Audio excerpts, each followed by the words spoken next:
It's a new year, y'all. And for me, I've never been one to do resolutions. I do solutions. And for the past almost 2 years, I've been drinking AG1 every single day, thanks to my brother, Dr. Andrew Huberman, who turned me on to this incredible product. Every day, every morning, no exceptions. Just one scoop and a glass of water. They also make packs that you can travel with. That's been very, very helpful for me as a active touring person. Having these packets with me all around the world has been really, really helpful. So if you're a musician or somebody that is always on the go, the travel packs are incredible. AG1 delivers my daily dose of vitamins, minerals, and pre and probiotics. It's very powerful, it's very healthy, and it's really simple, man. Healthy aging shouldn't feel complicated. The thought of taking multiple supplements and all these types of vitamins and stuff and powders, it's truly exhausting for me. I've never been one to take a lot of multivitamins anyway throughout my whole life. I always prided myself in just eating vegetables and eating all the stuff I need naturally, not in a pill form. So this is incredible. It covers my nutrient gaps. It supports my mental and physical health. AG1 is hassle-free, 60 seconds every morning. It's the high-quality ingredients of pre and probiotics, adaptogens and antioxidants, and whole food sourced nutrients. I drink it every single day. Every batch of AG1s goes through rigorous testing processes, and their ingredients are sourced for absorption, potency, and nutrient density. If there's one product I can suggest to you guys, is the AG1s, man. This has been a life changer for me. So go to ag1.com/OLLC and you can get a free 1-year supply of vitamin D3 and K2 and 5 free AG1 travel packs with your first purchase.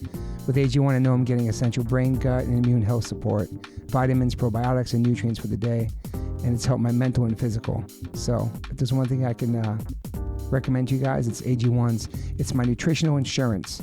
I pride myself as almost being 54 years old, not going to the doctor all the time, knock on wood. I've been healthy my whole life and try to strive to be a healthy person, stay young, stay full of energy, and still do the things I love that I did as a kid. That's why I still skateboard, play music, exercise. So start the year off right. AG1, ag1.com/OLLC. Yo, Liquid Death, thank you so much for hydrating all my guests, taking care of me and my family and my friends. Love your water, love your brand, love what you stand for, love what you give back to the community. If you want to learn more about Liquid Death and how it started, listen to episode 115 with the co-founder, owner, and creator of Liquid Death, Mike Cesario. Just a punk rock skateboarding kid from Delaware with a dream. It's an incredible story, incredible journey. So if you go liquiddeath.com/Toby, you get free shipping on any items you order from liquiddeath.com. If you want to just get Liquid Death water, go to amazon.com. But for the merchandise and other cool items, exclusive items, go to liquiddeath.com/Toby and get free shipping. Thank you so much, Liquid Death. Death to plastic, murder your thirst. Stay hydrated. You know H2O saves lives. Welcome to the One Life, One Chance podcast. I'm your host, Toby Morse. Today I have my brother from another mother with me back again, Mr. Derek Green. Yeah, represent. We here in the house. Thank you. Thank you for being. I miss you, Derek. It's been a minute because you've been on tour. That's true. People love you on this pod. They love your sexy voice. And well, thank you. I appreciate that. I appreciate you being here. It's great to be back. And then in front of me, man, this probably might be the first time we met. Probably met him as a kid, being a fan of his band. And Mr. Bobby Sullivan from Soulside. Thank you for being here. So good to be here. This is awesome. Yeah. It's crazy because we were talking before. Obviously, you know my brother from Outcrowd. I think they played shows with you guys back in the day. Mm-hmm. And I was just with them at the time as a roadie, and just seeing you guys play a bunch of shows. Also, Lunch Meat. So it's awesome to have you. A DC legend in my kitchen. Yeah. Thank you for being here. And we're going to see you guys play tonight, too. It's been a long time since I've seen Soulside, probably since the 80s. It's crazy. Yeah. So how are you? How have you been? How's life? It's good. It's good. I'm in a new phase of my life, so perfect time to be doing music again. Awesome. You know, I run a co-op grocery store. Been doing that for, well, I guess at this location since 2011. Before that, I was exclusively in produce. So I was like produce director of a small chain in Asheville called Earth Fare. And then before that, I only worked at co-op. So I've been in natural foods since I was 16. Wow. I started at, and so that was exactly 40 years ago. So that's amazing. Hugo's Health Food Store in Washington, D.C. near Chevy Chase Circle was the first one. So you were working there while you were doing music as well back then? Yep. And never stopped? Never stopped. And then the co-op near Discord House. Oh, wow. The Arlington Co-op was where I really learned how to manage a department. You were so young when you started. I mean, how did you get your information? Like, was there influence to get involved in? It was just a job at first. Okay. Yeah. And then at the end of the Soulside tours, it became real because so this is 89.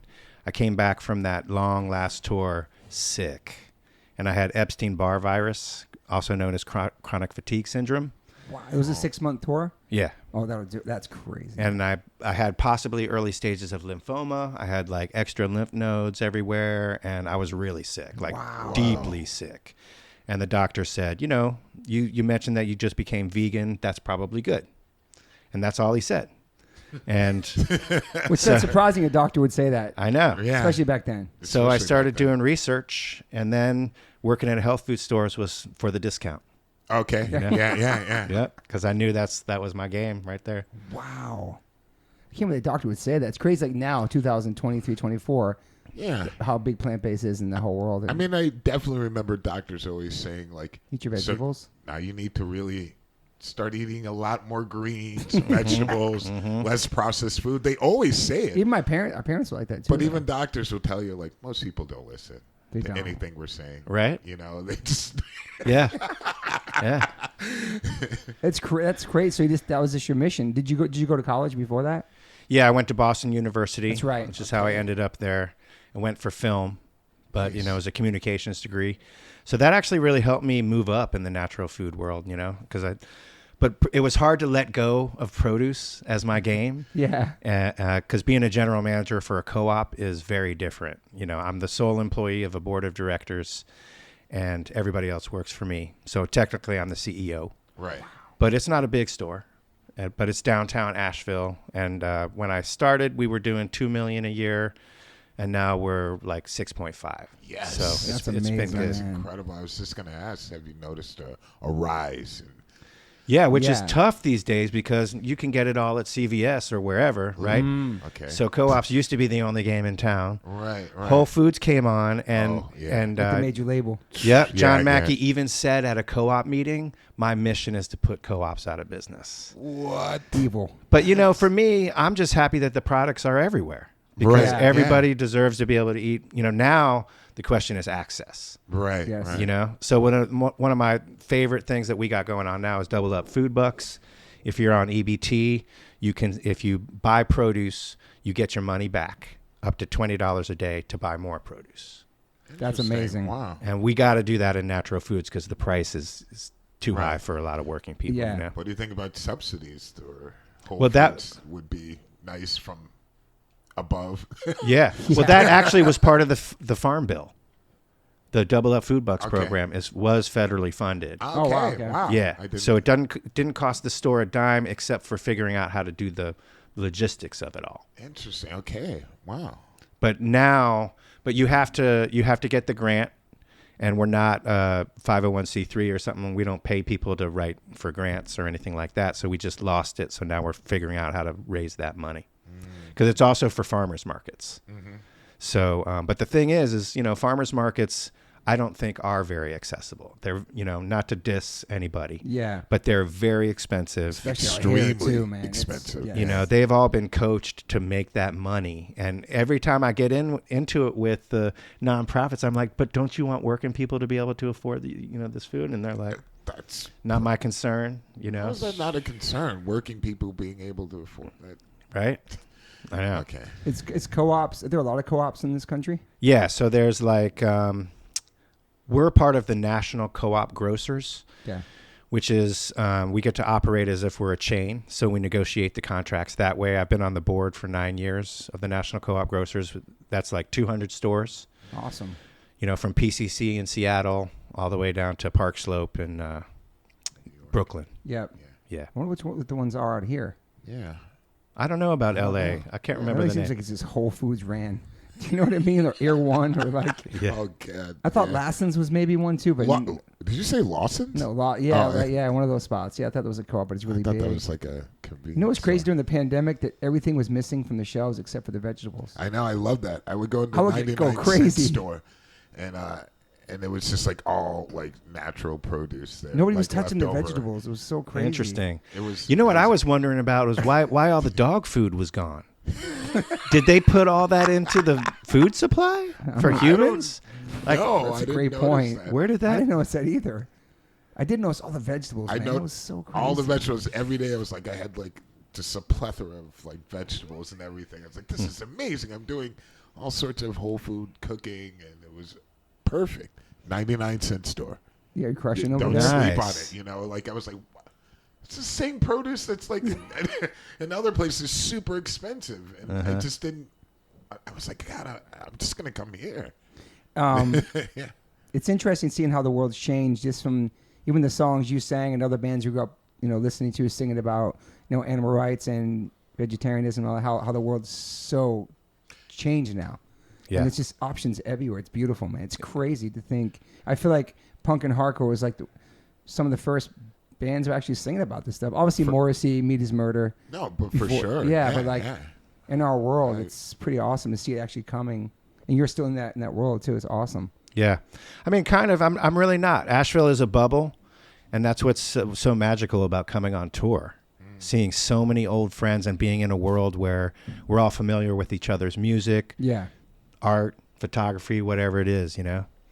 Because that's the thing for me about the punk rock scene, which I'm trying to recreate in every aspect of my life. That's what I'm saying. You're still living your lyrics in the real life, in your real world. You know what I'm saying? Like, even if you're not playing music. But the thing is, at a punk rock show, and maybe I'm just glorifying it, but everybody, and I don't know about now, but everybody back then, if you found the punk rock show, you were also some type of artist or photographer or fanzine writer. Everybody True. was contributing to the movement in a way that it wasn't just about, like, the bands were the focal point, Yeah. but it wasn't like some kind of ego trip. I mean, some people did, but Yeah. it was more of a collective enterprise with everybody. And I think that's what slam dancing even symbolized, was a participation, right? Yeah.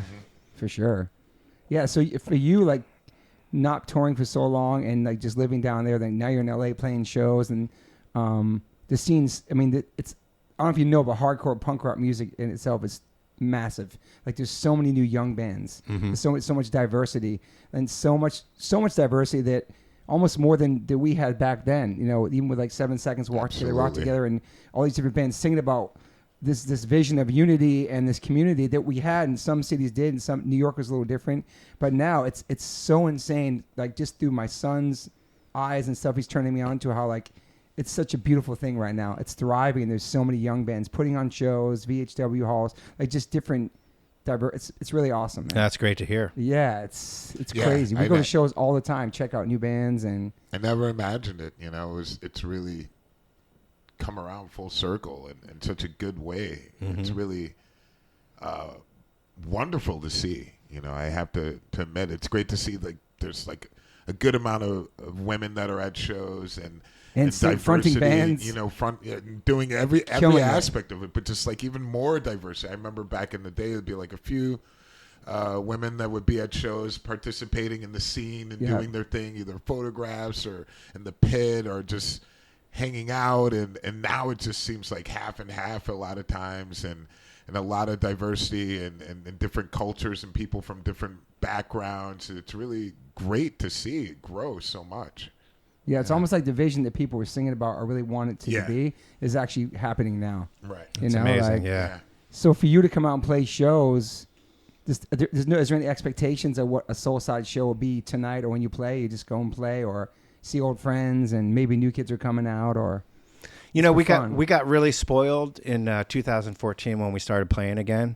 The shows were so big. okay, Oh, nice. Like we sold out 2 nights at the Black Cat in DC, which is Awesome. not the tiniest venue, No, it's and not. then St. Vitus in New York, 2 nice. nights, and and then we were doing Europe mostly at that time too, and those shows are nice and big. So I got really spoiled at the beginning because I didn't realize that, people are flying to these shows. It's not just people from that city. yes, for sure. So it settled down a bit, but for us, it's just so magical to play together because, like me and the drummer were best friends in 2nd grade. Oh, wow. We met Scott, the guitar player, in junior high, and Johnny in high school. It's all the original members. Yep. So cool. And the creativity that we did together, I mean, you know, the way that we wrote songs, I feel like we were somewhat innovative in style of music, but Sure. in how we wrote songs too. It was just very creatively stimulating, and I never recreated that in any of the other bands I was in. I mean, there were some great bands, Rain Like Silent Trains, especially, I think, was a great collective of great musicians. But being able to play with these guys again, I'm the lucky one because they've been playing together this whole time. Oh, they have. Yeah. Girls Against Boys That's and right. other projects and stuff. So, I mean, can you imagine how tight that rhythm section is? Right. So they haven't stopped. Yeah. Yeah, they haven't stopped. Wow. So I get to step in and That's awesome. So let's take it back a little bit. So you obviously grew up with some of these guys, obviously before, I mean, in school when the band started. Like before punk rock, how were you as a kid? I know you have a sibling, Mark, and King Face, amazing band as well. But like just growing up, how was it growing up for you? Like relating to music or just in general? Just before you found punk or skateboarding, any of this stuff. Like just like how you were in school? Were you like a normal kid? Were you like play sports? Were you like a good student? Nope, none of that. None of that, you know. Introvert, you know, preoccupied, serious. I was a serious kid, and so the mission-driven stuff got me. But I was into reggae first because me and Johnny went to go see Toots and the Maytals, and we were too young to get in, right? And he was smart enough to say, let's just pay somebody at the back door. And so we go down to the Wax Museum in D.C., not the safest neighborhood for two 13 and 14 looking year-olds. I think we must have been 15 and 16, maybe 16 and 17. And so we see the show. Because we paid to get in the back door, we were ushered right into the front row. Wow. And so at the end of the show, Toots pulls people onto the stage, and we're on stage dancing with Toots and the Maytals, you know. And then we're out back afterwards because we're like, yeah, let's meet the band, you know? That's awesome. And there's this older couple out there, and they're looking at us because, you know, we just look so young. And they're like, how did you guys get into reggae? Because this must have been like, I don't know, 83 or 84. Oh, wow. Yeah. How did you guys get into reggae? And we're like, oh, we listened to Dr. Dread on the WHFS. And the guy goes, oh, cool, I'm Dr. Dread. Oh, wow. And he's That's like, awesome. you should come down to my record store. So and we're like, okay, cool. You know, he told us where it was. It was in Kensington, Maryland, just outside of D.C., in a warehouse district. So we're kind of like, okay. We go down there, and it's a record label. It's Ross Records. Wow. And they distributed independent Jamaican releases. And Peter Broggs was there. They had just put out their first album. And so we're meeting Peter Broggs and buying the album, and he's signing it for us. And it was just like amazing. A moment that changed mine and Johnny's lives, like dramatically, because we ended up getting jobs there. What? Wow. Yeah. And so we're doing mail order, shipping and receiving, shipping reggae albums to Tower Records and all that, but also doing the mail, you know, the correspondence. And we were getting a lot of letters from prisoners that were ordering reggae records. Wow. And so we're like, just send us enough money for a blank tape, and we'll record stuff from our collections for you. And so we created this access for them. That is cool, man. Wow. Yeah. And then that really mirrored later work that I did volunteering in prisons for Rasta inmates. That's you know, I had that connection really early on to realize, oh, prisoners are actually nice people. You know? We're not afraid of this, you know? Wow, man. So how soon after did you start working there? I mean, Johnny right away. Yeah. And then I got his job when he went to college. Okay. And I mean, Dr. Dread was just in Asheville. We were hanging out. So it's like it really a lifelong thing for us. Oh, wow. Okay. And then so the band before the Teen Idols was the Slinkies. Yep. Same members, except my brother was the singer. So they practiced at our house. Okay. Not exclusively, but they practiced at our house. So Ian and my brother and all his friends were over all the time. And so, you know, I was that kid that they messed with. And, you know, we watched them. And, you know, I always thought the punk rock costumes were kind of ridiculous, you know? Yeah. But then, obviously, the DIY culture was infectious, you know? Sure. And if you wanted to do a band, I mean, that was the avenue to do it.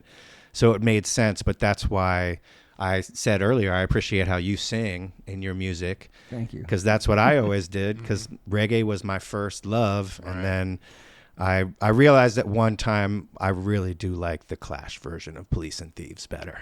Okay. And I started getting into really? punk, but I never really got into the screaming music so Right. much. You know, I really always drawn to melody. I love melody too as well. Yeah. Obviously the Clash. Yeah. Why you disagree with Police and Thieves version?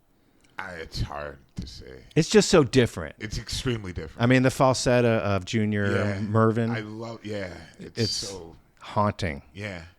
Like I hear it in my head. Yeah, I like both versions. Yeah. I don't know if I like one better or the other, but I love the Clash version. Yeah. Of course. I think that's why I love the DC scene so much. So all the melody too, as well as Dag Nasty, Scream.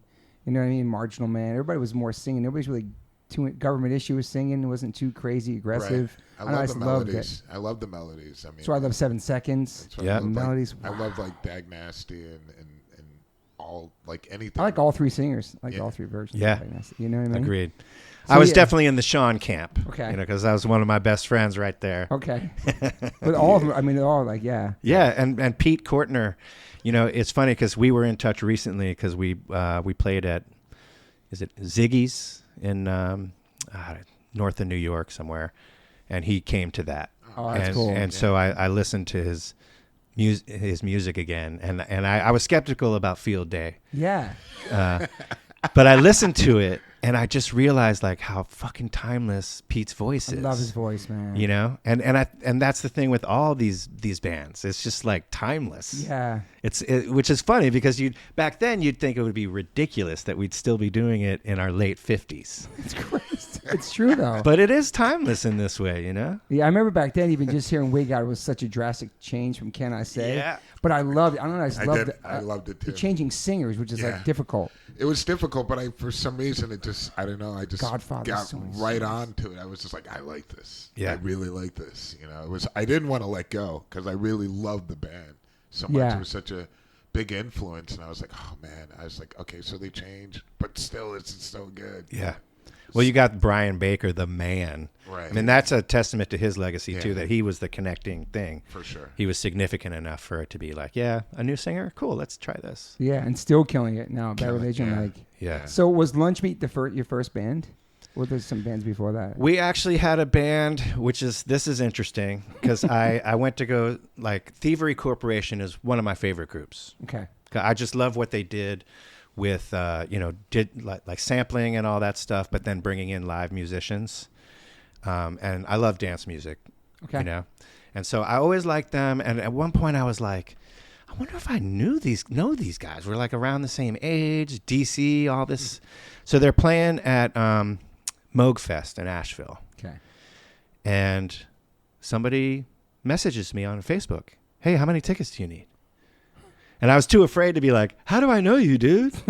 You know? So I got the VIP passes, you know, and as soon as I walked backstage and hooked up with them, I'm like, oh my God, Robbie Myers. He was the first guitar player that we played with. Oh, wow. Wow. And we were in the same calculus class in high school. Wow. man. Two big dorks. Wow. And this is the sitar player of Thievery Corporation who's got all these iconic hooks. And I'm a fan, you know what I mean? Yeah. And I knew this guy, and we played together. So that band was called Captain Crunch and the Sugar Frosted Five. And it was me and the bass player for Soulside or Lunch Meat. And then I think Alexis, the drummer, must have played with us too, but we probably played with a few other people. And the whole goal was just to play Fort Reno. I mean, we were doing covers and like B-52s and specials, and, you know, it was just a goofy kid band thing. Yeah. But that turned into Lunch Meat. Wow. And what year would that be? That was on Sandwich, wasn't it? The first. Lunch Meat was, yeah. Yeah. I mean, his label, which he started in high school too, which is crazy. Yeah. So that was the first. What year would that be? That 80 something. I mean, I think 84 would be when we recorded it. It might have, you know, I think it's funny when you're dating music. Yeah. Because if you date it at the time that the album comes out, that's way long after you wrote that shit, True. right? True. And also a lot of times long after you recorded it. So Yeah. the timeline's a little hazy because, you know, I see the timeline for when the shit came out. But, Yeah. you know, I think it's 80. We're talking 83, 84. Yeah. Was your brother going to shows too, and did he get you into it too a little bit, or? Yeah, I mean, I was resistant to be just like him. Okay. You know, but he had a group in college called White Noise. He went to Colgate University, and it was like a rock band. You know, you hear the roots of King Face in that, but that's when I realized like he's a really good singer. Mm-hmm. He's a great singer. Yeah. Yeah, and lyrically, he was always interesting too. I thought White Noise was a great name too. So, you playing shows with Lunch Meat? Or you playing this locally, obviously, when you guys first put we're playing shows like, because, I mean, we stepped into it. I mean, we were playing with Rites of Spring and Beefeater, all these bands right away. Mm-hmm. And you recorded with Ian too, right? Yeah. The first demo we did at Black Pond Studios, and I can't remember who we had produced that, but yeah, everything after that was Ian producing. And Don, yeah. And so that was a lot of coaching. That was, you know, I remember Ian being like, you know, just telling me the stories of, okay, this is what HR did, you know. He needed to do his backflips when we're recording this. So we strung the microphone all the way out to the backyard. And the neighbors think this is some crazy shit happening, but he's got to move when he's singing. Right. Yeah. Whoa. So what do you need? He's telling me. So he's like, you know, putting me in the place that HR was. And I'm just like, and that's I think one of the things I got from being a kid in that situation is we understood early on how serious it was. Yeah. You know, that we were stepping into a tradition that was already there. And so we took it seriously. We wanted to be really good. It's funny listening to the stuff now, especially the first 7-inch. Uh-huh. And I'm almost surprised Ian didn't, you know, coach us a little bit more. Well, listen back to it now. Yeah. Yeah. Wow. And how long was Lunch Meat around for?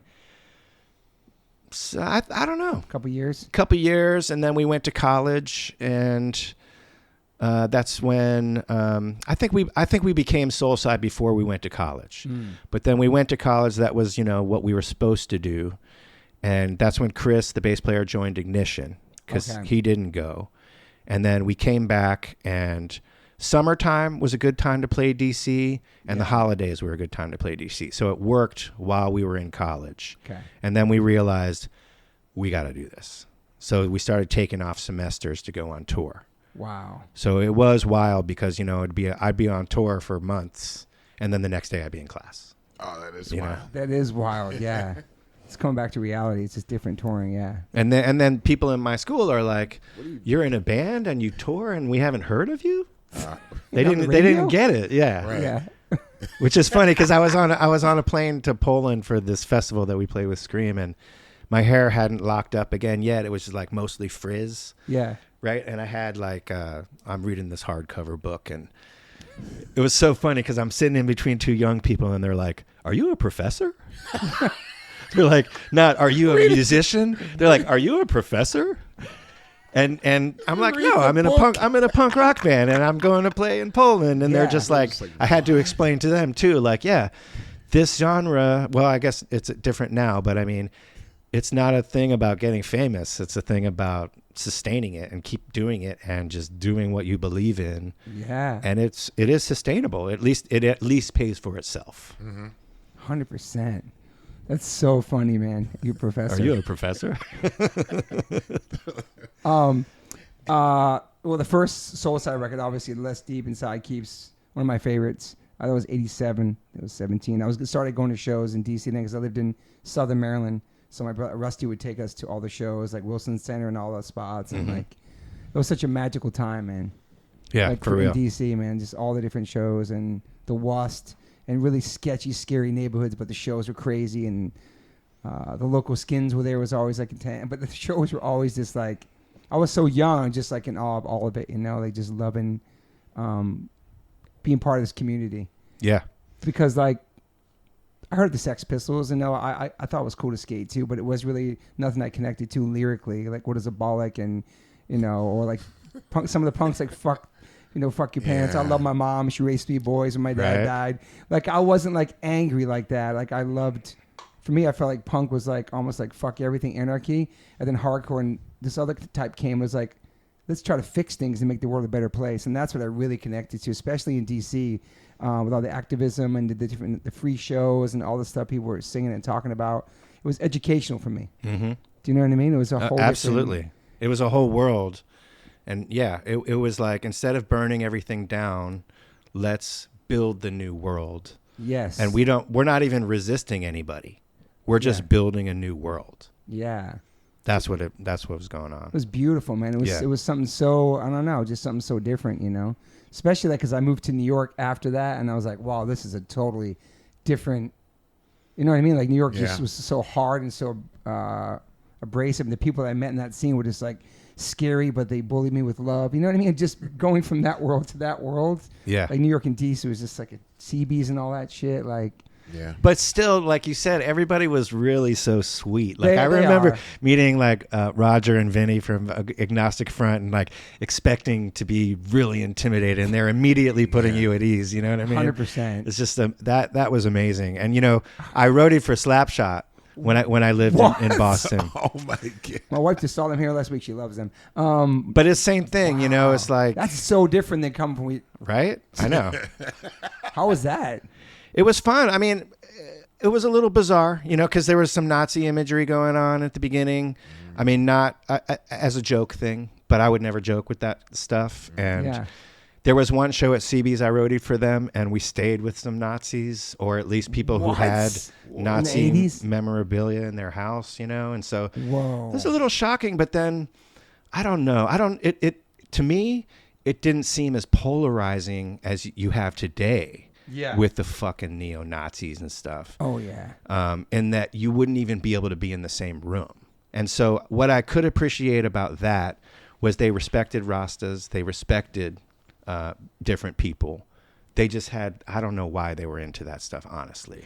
I know. I think about like Sid Vicious rocking that shirt and people being shocking with it. I'm pretty sure they just didn't have an understanding of what it was. And shock, yeah. Especially, I mean, Americans have a hard time of gaining the true perspective of what was happening during World War II. They have a different history that was taught here about what was happening in the war. So it's definitely watered down into a sense where they don't have a full understanding or comprehension of what actually went on. Because when you go there and you go to Germany, you go to those places where it was taking place, it's a completely different story of what you're getting. Even if you go to Russia or places like that, their perspective is entirely different from what I was learning in school. So with it being completely not having that understanding, I think a lot of people here in America would be like, oh, it's a swastika. So what? You know, like they don't understand the symbolism behind all the stuff that really went on and the amount of people that died in that war. Right. They have no, but it wasn't happening in the U.S., primarily in the U.S., you know, it was taking place in Europe. Point. So when you go there and you see it like, here's a concentration camp. Here's still bullet holes. Right. I've seen that. Then it becomes into like, ooh, okay. If you have an open mind and you get a better understanding of like, this is really serious. I mean, but when you're so far away from it, so removed, so many stories that you were told and taught about it, where you don't really know the true essence of it, then I think people end up taking it a little bit lightly. Like, oh, you know, they were kind of hard, you know, they were tough, you know, these guys. It's like, okay, you know, it goes a little bit deeper than that. There's other ways to be tough. Yeah. I think they're trying to be shocking, but it was really not. It was offensive though. But people, I can get where it's like, oh, this is going to be shocking. People are going to be like, what? You know, completely blown away in a punk rock sense. But at the same time, that's when they lose the sensitivity of like, you know, people that, you know, I've worked with people that were in concentration camps, you know, they have the numbers tattooed on them. And it's just like, you know, you get a different feeling, you know, you understand a little bit more and you probably play that shit down a lot more. And also there are a lot of Americans that died fighting in that war, so I don't understand why. Yeah. No, I mean, we were dealing with Nazis all the time on tour in the 80s, you know, Sieg Heiling and, I remember in Flint, Michigan, we had a situation where very few Nazi skinheads took over this huge show. And I eventually gave them the mic and got the whole room laughing at them once we started dialoguing about, wait, are you pro-American or anti-American, right? Yeah. And, you know, and they can't, you know, then what are they going to say? Yeah. Wow. But yeah, we had a lot of violence in the 80s on touring. Yeah. And that's, to me, I think about that a lot because of what's going on now with the Proud Boys and Antifa or Antifa. You know, we're playing those cafes in Germany in the 80s. Yeah. Oh, yeah. And so what's going on today is nothing new with No. Right. with all these stupid people that we won't even mention. Yeah. Right. It's crazy because we're actually getting in fights with Nazis physically. Yeah, physically. we were, for in sure. New York in the 90s, like, there was no Nazis would stand a chance at CBGBs. Nope. I've seen so many, like... No, they would be... You know what I mean? They Like, were... Yeah, it was... But DC had some... I'm not going to say any names about DC, man, but they had some scary... I talked about Lefty before on the pod, like, coming up to me, taking my flag off my pants. I was, like, 15. I was so scared. But she was scary. Swazi earring. That's enough I'm going to say about that. Yeah. But you know what I mean? That was scary, man. Just, Yeah. like, what? Like... But I think a lot of people use that as an intimidation too. You know, It worked. Yeah, like It worked. Like this will intimidate. You know, people. I don't know. It's. I honestly don't believe they had an understanding of it at all. Agreed. Yeah. And we had just such a different thing. Like when we played CB's Soulside, I think we just played there once. It might have been twice. What year was that? Do you remember? No, and it wasn't a very good bill. Okay. But skinheads are in the front row sieg heiling us, right? In New York? And we had the Rites of Spring thing going on in DC, so we had flowers. Love Right. that. And I'm Yeah. just giving the skinheads flowers. Love that. I don't understand. Did they even read the lyrics? Like I know, I didn't man. understand. Like some of these Nazi shows of bands that were completely against anything. Fighting like during that. Walk Together, Rock Together happened all the time. And Yeah, I'm just yeah. like, why are they even? Yeah. Completely missing the point. Or they're focused on the first 7 seconds, 7-inch, which is Skins, brains, and guts. skins, brains, and And guts. they Or, think they're all Oh my skinned. God. Yeah. or it's like- Ian Mackay having a skinhead, All right. you know, and, you know, so yeah. He would have like with some of these skins, he would have like conversations with them. Ian like can talk to them face to face. Like, Right. what do you do? Try to talk to him about it. I remember seeing Dead Kennedys at the Wust or somewhere, and all the skinheads were spitting on him the whole set. He's playing Nazi punk, and he Yeah, doesn't even Nazi care. He's punk, such a Nazi punk. badass. He didn't even care. He just sat, and also Waddy, fuck the USA. Oh, yeah. He was getting spit on too. Those are scary shows as a kid watching it. You know what I mean? But like, yeah, the element of danger was Oh, yeah. present. Absolutely. You didn't know what was going to happen. True. Very true. you didn't, yeah. Even New York, just that smell and the energy of the shows, Yeah, it was it's, like it's unforgettable. you knew not who not to bump into. Oh yeah. Oh, that guy with this, you know what I mean? Like And I just felt bad for any kid that just didn't know, and I was like, oh god. Yeah. Here we at the go. same time, really shouldn't be like that because this whole thing is about Well- everybody's welcome. We're all misfits. Well, We're all yeah. weirdos. Yeah, Right. yeah. I mean, there was definitely like They get real clicky. a weird change. I mean, I don't know if it had to do with the politics of the country, you know, with Reagan being president, and then I think that had like a huge, Definitely. massive change in even the scene itself. I mean, everything just really became very aggressive. The first punk show I went to was the Punk Funk Spectacular in DC. Trouble Funk, Minor Threat, and the Big Boys. Wow. Right? And I went to see Trouble Funk. Okay. Yes. But I knew DC knew Ian, and I knew them. You know, I didn't know Brian then. Ian was the only one I knew on Minor Threat, but ended up working a lot with Tim Kerr over the years, Big Boy's guitar player. So that was serendipitous to be there. That's cool. But with the tough guy thing, I remember actually getting into the pit, right? And I can't even imagine how old I 81, so I guess I was I don't know. Would that be 14? Crazy. I couldn't have been that. Yeah. Anyway, in the pit, huge people, leather jackets, spikes, all that stuff. And I'm immediately just pressed up against this guy with this really puffy leather jacket. And it was so comfortable. It was like a pillow.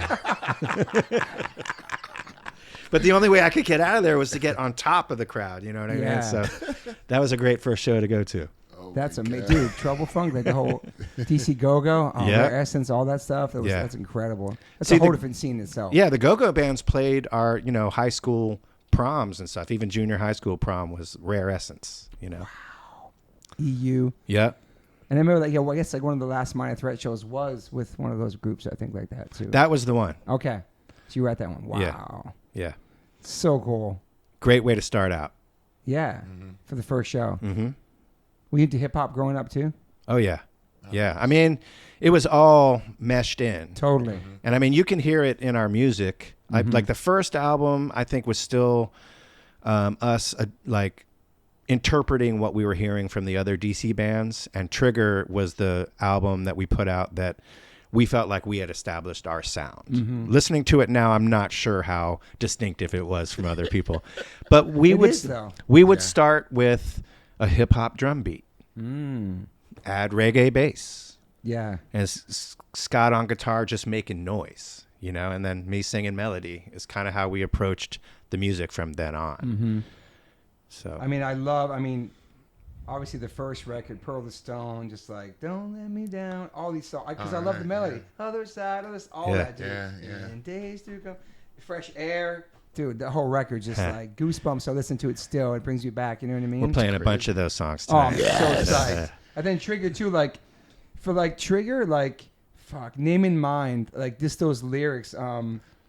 You see food, I see murder, I see blood on my plate. That shit really stuck with me too because I hadn't become a vegetarian. I don't know where this came out. What year it came out, but I became vegetarian in '88. But those lyrics too, man, it was awesome, man, because it wasn't preachy. It was just in the song. You know what I mean? I didn't even know anything about that world. It was you know, definitely not preachy at all. It's just Pocket like, Hurts, the other side. it's just like really. I remember, can nerd out right now, man.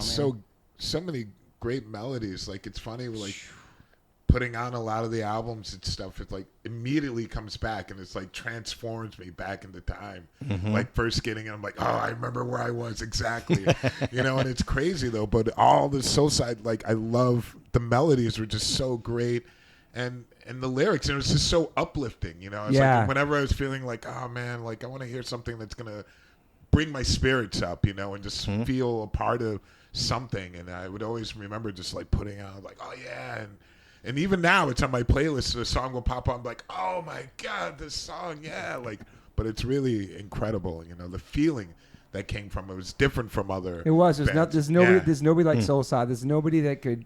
It sounded like Soulside after Soulside. You definitely had your mean? sound though, like you had your distinct sound that you were saying. Yeah. I could definitely hear that. You know, it's like, oh, this is set aside for something very different. Even Trigger, like Cigarette in Your Hand or The Death of Animal in Demand. Just that, bro. It's just like, I love all that. It's just, it's deep. Like all that stuff is just, but it's just in there. I don't know, man. I just those lyrics right there are the only ones I've been tempted to change. Okay. Wow. So now I say, the war where millions will lose, or the death of a woman's right to choose. Okay. Still I had to make it timely. Okay. Nice. Yeah. I love that though. Because I'm not worried about cigarettes. You know, that was an identity thing, you know, back then. Like, are you going to smoke or are you not going to smoke? Yeah. Were you a straight edge guy at that point at all or no? I was never straight edge. Or anything, But, you know, we did not party with the music. The music and partying were very separate. Okay. So touring wasn't a partying. We didn't drink on tour or anything like that. The last European tour, there was a lot of partying going on. That was a little shocking. But yeah, no, I mean, we were never straight edge. Yeah. But it's that orientation for us was foundational. That music and partying were separate things. Yeah. You know? I love that. And you became vegetarian at a young age as well, right? Yeah. Teenage years? I was probably 17, 18 and vegan, you know, and then I did that for 10 years and then was just raw food for a couple of years because I was cleansing myself of that immune disorder that I had, you know? Yeah. But then once I got it all the toxins out, I felt like I needed to nourish myself again, you know, and have solid food. Yeah. So now I'm like primarily vegan, but I'll eat anything. I really try to avoid pork. Yeah. But anything else, for me, it's about balance. And, you know, also I want to be able to share food with people. And if somebody serves me something, I want to be honorable about accepting that gift, you know? And so if I just need to balance it afterwards, I might eat salads for a couple of days or something like that. Was it hard being raw? Yeah. And it's a discipline. That's no joke, man. I always want to try that. Yeah. I mean, I think, you know, I don't want to step on anybody's thing because, you know, for a lot of people, it's an identity thing, right? Like that's what I get from a lot of vegans today, you know, like they'll be looking at me like I don't know what they're into. And I'm just like, if you only knew. Like I had one guy, like I was telling him, yeah, I'm primarily vegan at this point. He's like, you can't be primarily vegan. That'd be like saying you're primarily pregnant. And I'm just like, dude, this is not an identity thing for me, man. This is health. Yeah. And it's about the implications of the choices that you're making with your purchases. You know, what does that mean to the animal, you know, husbandry or whatever is going on? But then, you know, one thing that really changed my thinking too was eggs. You know, I had chickens in Asheville, and it's like, there's no plastic involved. There's no refrigeration involved. The chickens don't want them. You know, you're just getting this thing that's fully biodegradable. There's no waste involved. Yeah. So I just started thinking differently about my food choices after all that, you know. Yeah. It's interesting how vegans can just be just very judgmental towards everything. You know what I mean? It's just hard to like, especially now. It's such a thing. It's such an identity. And I'm glad in a way. But yeah, like, so at the co-op in downtown Asheville, one of the scariest days to be on staff is when the Vegan Fest is going on. What makes it scary? How could you guys carry the meat products like that? You know, just okay. People attacking you because they believe a certain thing. Right. And I'm just into diplomacy. I'm just like, let's just meet each other where we're at and try to understand where each other's coming from. Like, don't straight out condemn me for what you think I might be doing. And I'm not going to do that to you either. I'd like to hear why you're into what you're into. Yeah. You know?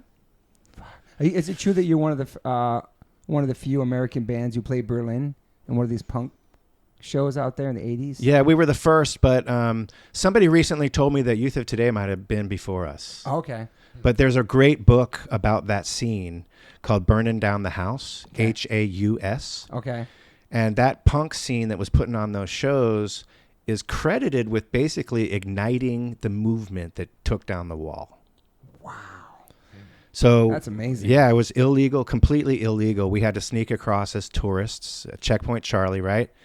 And then some dude met up with us in the tourist zone, you know, white East German guy with dreads. Oh, so this is in East Berlin. Yeah. Yeah. Yeah, we go over to East Berlin, and like you said, there are bullet holes everywhere still. And he takes us into the place the tourists aren't supposed to go, right? Yeah.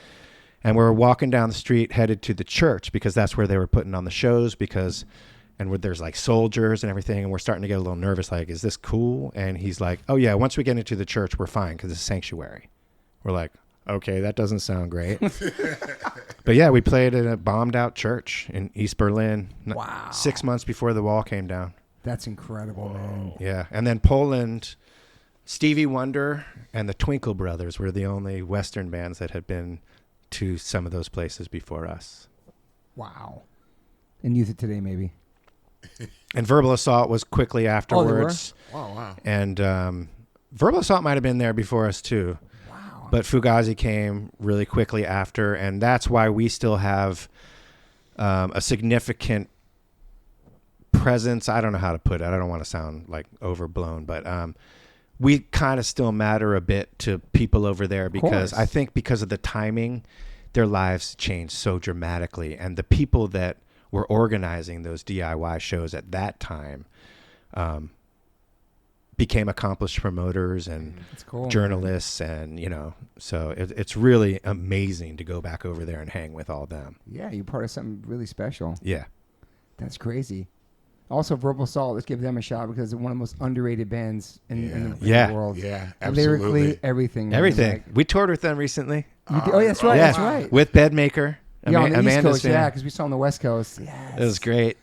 Chris, they're just incredible. I don't know, man. Another one on my playlist that just pops up. Like, but just lyrically, and the guitar sound and Pete Kramack, all that was kind of ahead of its time. Yeah. Also, I think the Trial record and that. Chris, I roadied for Verbal Assault on tour too. Okay. And Chris, one thing that really impresses me about him, that guy knows how to tie a song into the next song. Okay. The song ends and he starts talking and he's building and he's bringing in that, and then here comes that next song. It's just like so pro, you know? Wow.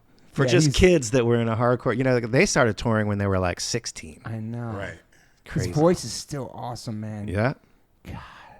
It's crazy still doing this and just having him here like it's 2023. Yeah. Just like it was still playing music. Like we're still kind of big kids. Huge kids. You know what I mean? We never really had to grow. You never have to grow up. You have responsibilities and kids and mortgages, but still we get to do. I don't know. It's pretty magical. It is. It sure is. Like this late in our lives. Absolutely. I never would imagine it. I mean, look at 7 Seconds and Negative Approach and Circle Jerks. And Vinny Stigma's about to be 69. They're playing here this weekend in Nautic Front. Unbelievable. Still killing it. Yeah. It's inspiring. It is. Especially with as much energy as the music takes to perform. Because it's a little draining when we get older. I get tired after like 3 shows. I'm not going to lie, like the weekend shows, I feel like I'm on tour for a month, just going to the East Coast for 4 shows. I'm just like, I got to chill for a couple of days. You feel it, you know what I mean? Yep. We can't forget about Hot Bodygram, which I love too. I love God City is one of my favorite songs up there. It's another great record. And that was a little different than Trigger. Yeah. Yeah. Well, we were starting to take that turn toward Girls Against Boys. Okay. And that you can hear that in Scott's song that he sings, Kill. Okay, yeah. Which is, I think, one of our most popular songs online. I got to eat that one. Really? But yeah, on YouTube, that song, maybe it was just posted in the right place, but I really encourage bringing that song back into the set because I like that song, even though that was a painful time for me because we were breaking up and I was the odd man out. And we broke up at the beginning of the European leg of that tour, and we just saw the tour through. So then I kind of had to deal with being the odd man out for that tour. Wow. And it hurt me. We were childhood friends, and there were stylistic differences that I took personally. And it's fine that I talk about this because that's one of the magical things about getting back together is I thought me and Scott were not good with each other all those years afterwards, right? Yeah. And then 2014, getting back together and playing, it's like this guy is a beautiful human being, and so great. It's very healing to get back together and play sure, again. man. Being on stage playing those songs. Yeah. Did you not talk after that for a while? Or you guys kind of went separate ways? Yeah, we just went separate ways. Different styles. You can see it in the bands that we did. Yeah. And, it made a lot of sense, and they all moved to New York. They all had a place to be in New York, and for me, it was Boston. Yeah. That's where I was at. So Seven League Roots. Yeah. Was the first kind of band from that you branched off with, right? Mm-hmm.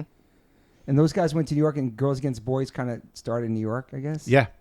And that was a pretty big band, right? Yeah, I mean, they signed to a major right after Nirvana, right? Oh, wow. So it was a good time to be doing that. And they had all the opportunities that were happening at that time. Yeah, yeah. And it was literally all of us but me.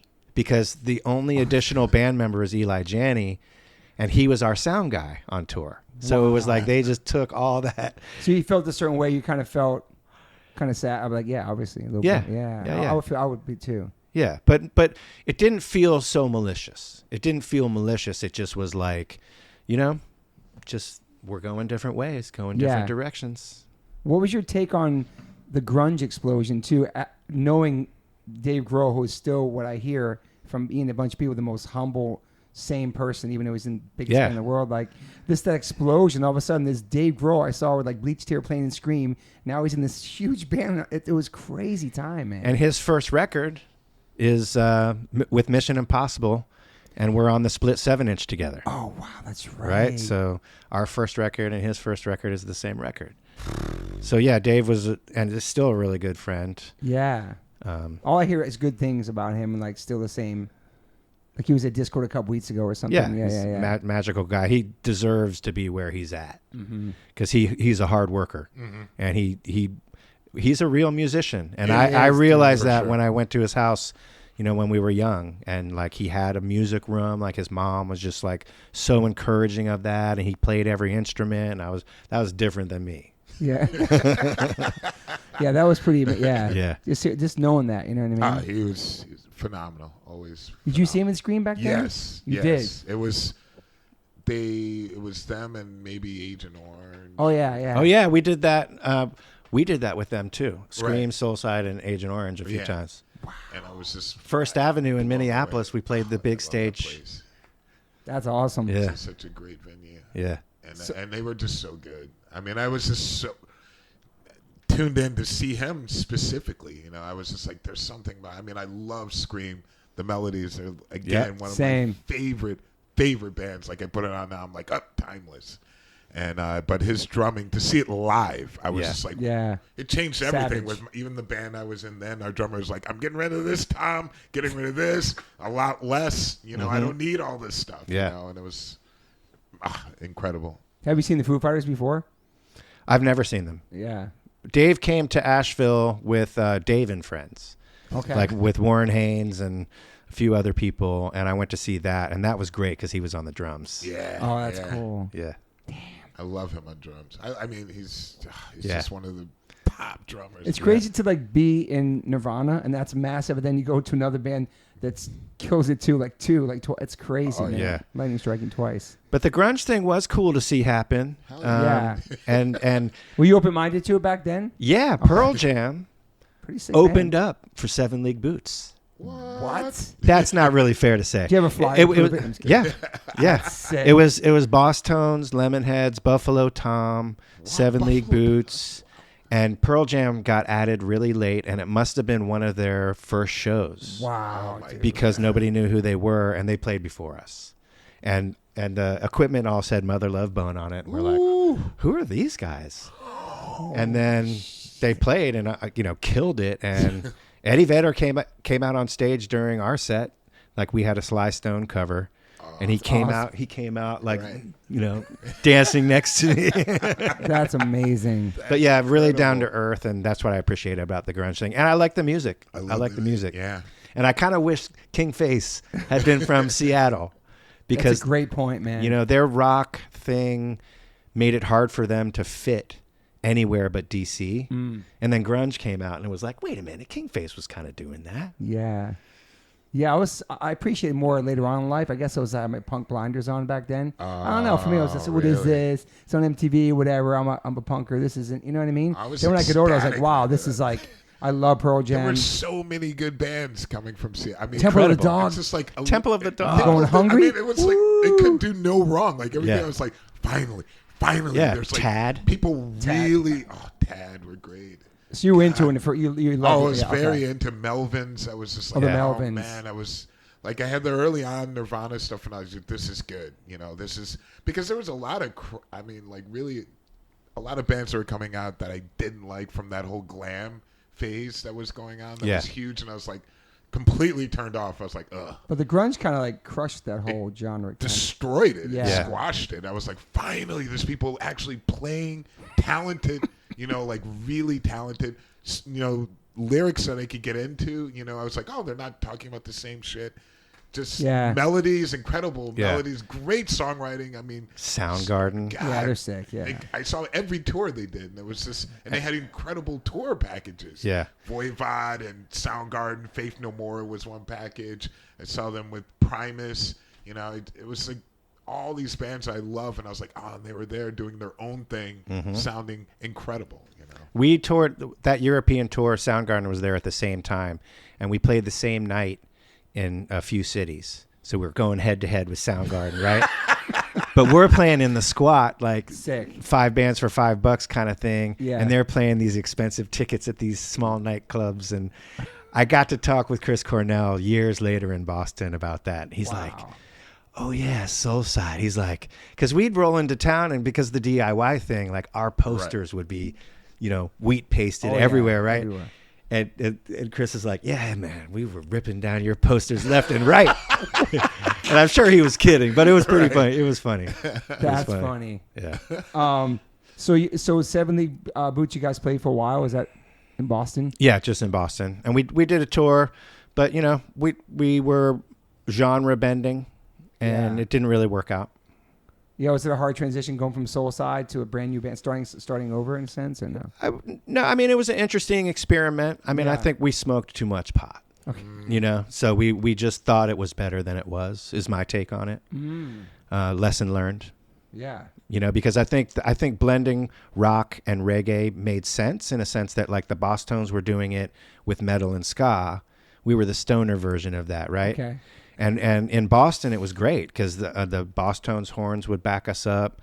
Vinny from Bim Scala Bim would be, dueling trombones with the Boss Tones guy. And so it being in that music town, it was great to do it. But in retrospect, I don't think we quite got there with the songwriting. Mm-hmm.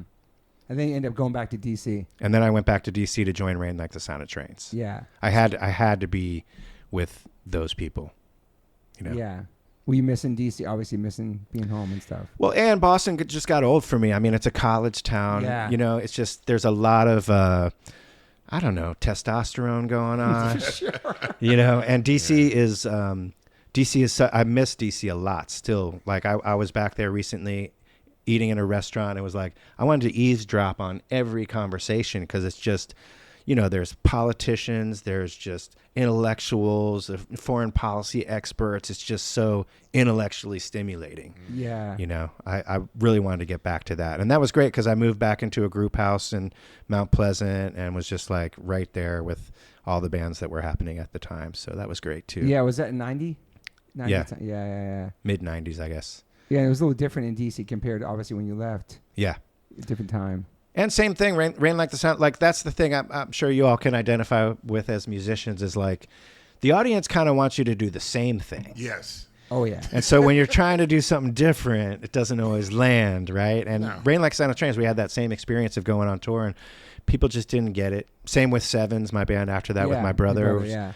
We're playing punk rock shows and people just aren't really getting it, Yeah. But we're not doing it just for the feedback from the audience. I mean, we're doing it because we love it. Right. Yeah. But you have to be able to be a little bit successful to keep doing it, right?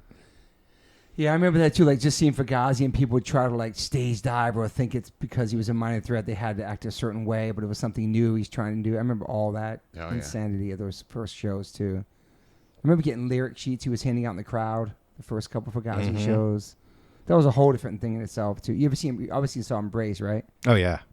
I saw him one time at the Baltimore or something with Rights of Spring. No, Beefeater actually. Insane, man. That's for me. That's one of my favorite albums of all time. Agreed. Right? Yeah. It's such an incredible album. Do man. not consider yourself. Oh yeah. Dude, the whole record is record. I can still listen to it and get emotional. It's so crazy, dude. Great lyrics. It's not underrated because people do love it. Yeah, they love it. Absolutely. I was going to ask you, were you ever into like HR, like the solo stuff? Just Human rights? Reggae? Yeah. Yeah. So this is one of my best early stories. Okay. Let's get it. Okay. Because that's another one of my playlists that pops up. I'm like, this was so good. What, the human rights stuff? Yeah. Yeah, I love it. Especially on Olive Tree Records, like that record. I can't find it now, but okay. So still in high school, lunch meet. Yep. I get home from school. My mom's like, Bobby, some man named HR called. And I'm like, HR? Can't be HR from the Bad Brains. So I dial the number, and immediately I hear reggae in the background. Greetings. And I'm like, HR? Yeah. And he's like, so Tomas, now Onam from Beefeater, gave him my number because he heard we had a PA. And so we were going to play a party with HR, Beefeater, and Lunch Meat. And he wanted us to bring the PA. Dude. He's like, but I need to hear your band first. Can you bring your demo down to my place? What? So I'm like 17, maybe even 16. So I drive down to his place. He throws the keys out of the window for me to come up. And I dropped the keys. And I was like, oh, shit, in front of HR, I dropped the keys. But, it was like 2 stories. But, yeah, I go up to his place and hang out with him for a while. He plays the demo, and that was a big moment in my life too, because Rastafari is a very significant thing in my life.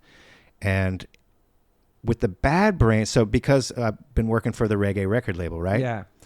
But to me, with the Bad Brains, I understood right then it was just weird to mimic Jamaican Rastas, right? And start changing the way you talk. And HR was doing some of that too. Right? Yeah. But it is a different language that I speak and all that. For me, it's appropriate in some circles, but it's not a personality trait I'm going to take on. Right. It's more like, if you're in Italy, try to speak some Italian, right? Right.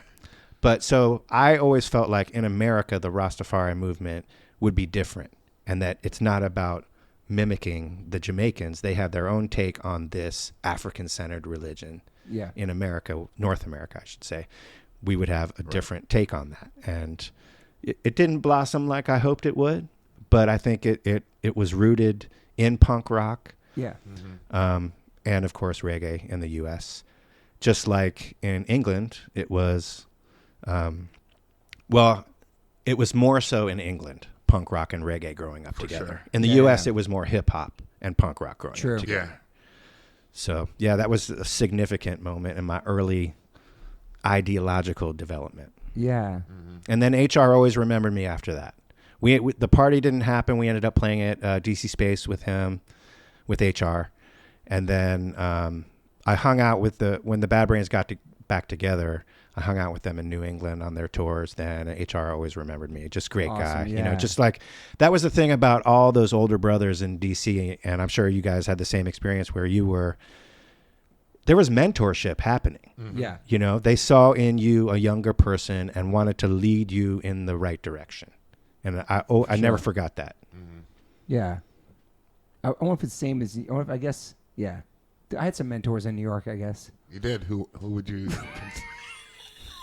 No, I did. I mean, like Roger AF, all these dudes, Jimmy Gestapo, Civ, Gorilla Biscuits, all these guys. Right. Token Entry, Killing Anthony, John Joseph, all these dudes. Like they took me under the wing when I moved there because I moved there by myself. This is true. By myself in '88. Right. I got dropped off at CBGB's to live with Timmy Chunks from Token Entry. Yeah. I moved from Southern Maryland. It was a freaking culture shock. Right. And so like those guys all took me in. They called me the girly man from Maryland. They called me a hick. Meanwhile, I wasn't from Maryland. I only went to high school there. I was from Massachusetts, but I couldn't live down the Maryland shit. But yeah, they took me in. They brought me into their world. They broke my balls with love and gave me a thicker skin that I wasn't used to living in New York and going to these shows and hanging out with these psychopaths who were really loving. Yeah. Do you know what I mean? But they were my totally. mentors in the sense like these dudes are the OGs. These dudes are the legends, and they created this thing. And I agree. There were definitely those mentors. I mean, definitely John Joseph for me, moving to New York as well and hanging out and going to shows and learning about the scene through his perspective. And then other people I met in New York through that perspective were really giving in a lot of ways. You know, like he would invite me for like Thanksgiving dinner or things like that. We'd be preparing everything or just like really generous and just always giving, you know, like really positive things. And he was also another person that didn't drink. Who's that?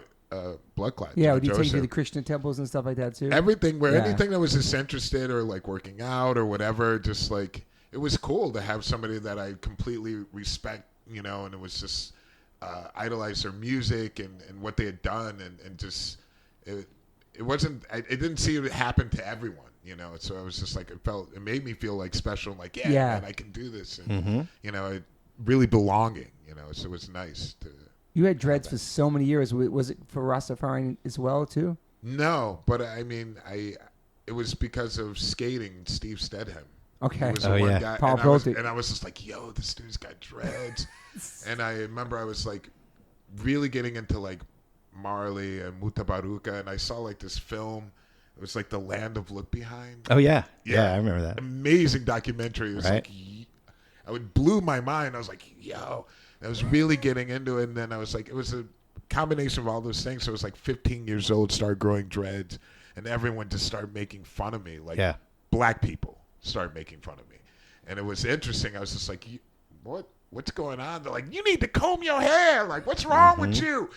No understanding it because nobody really had dreads and it was just seeing this like really, and then I was like, fuck this. You know, and you're like, riding a skateboard too. And I had a skateboard. You need a car. Why don't you drive? You know, it was just like, oh my God. Like, people thought that you put cow manure in your hair. Right. All sorts of crazy. People had just did not understand what everything was going on with that. Wow. And so it was really rough, tough. You know, like I was just like, man, I'm getting like harassed like every butt of the joke of everywhere, you know, and until they started getting longer and everything. People are like, oh, it's kind of cool. Yeah, you look amazing. But then it was just like for years, like over 20 something years, like 27 years or so, it was just like to my ass. It was just so heavy and just like time consuming. It just became a part of me. Everyone's like, "Don't cut it, don't cut it." Yeah. Like, on stage, it looks so cool because you're so big. And everyone's like, "Oh, on stage is so badass." I'm like, "Yeah, but I really." How about going to bed at night, all wet hair? I was like, "What about touring with this?" Yeah. You know, like and then it was just like, you know what? I've been wanting these to leave for like 4 years. I've been holding on. Like, Yeah. It feels so good to let them go. Oh my God, yes. Yeah. How many times have you cut yours off? So mine grows so fast. Nice. In 7 years, it's mid thighs. Wow. So I've done that 5 times. What? Wow. So I just let it get down low and take it all off. Feels good cutting it though, huh? amazing. Yeah. And then just redo it again. And now it's funny. It's funny too because my daughters are like, "Dad, you got to get those dreads tightened up." And I'm just like, "Baby, this is just what I do, you know." And it's funny now because it's gray and like Looks good. crazier. Right. It's not like locking up as tight as it used to, but you know, it's just let it go. Right. You know, I'm 5 not. times? I'm not That's Italian. crazy. Yeah. I had dreads for like 2 years. I got pictures to prove it because I wanted to be like from Dogtown. I wanted to be like the right. Z-Boys, Yeah, like Fred yeah. Smith. And I was this crazy skateboarder.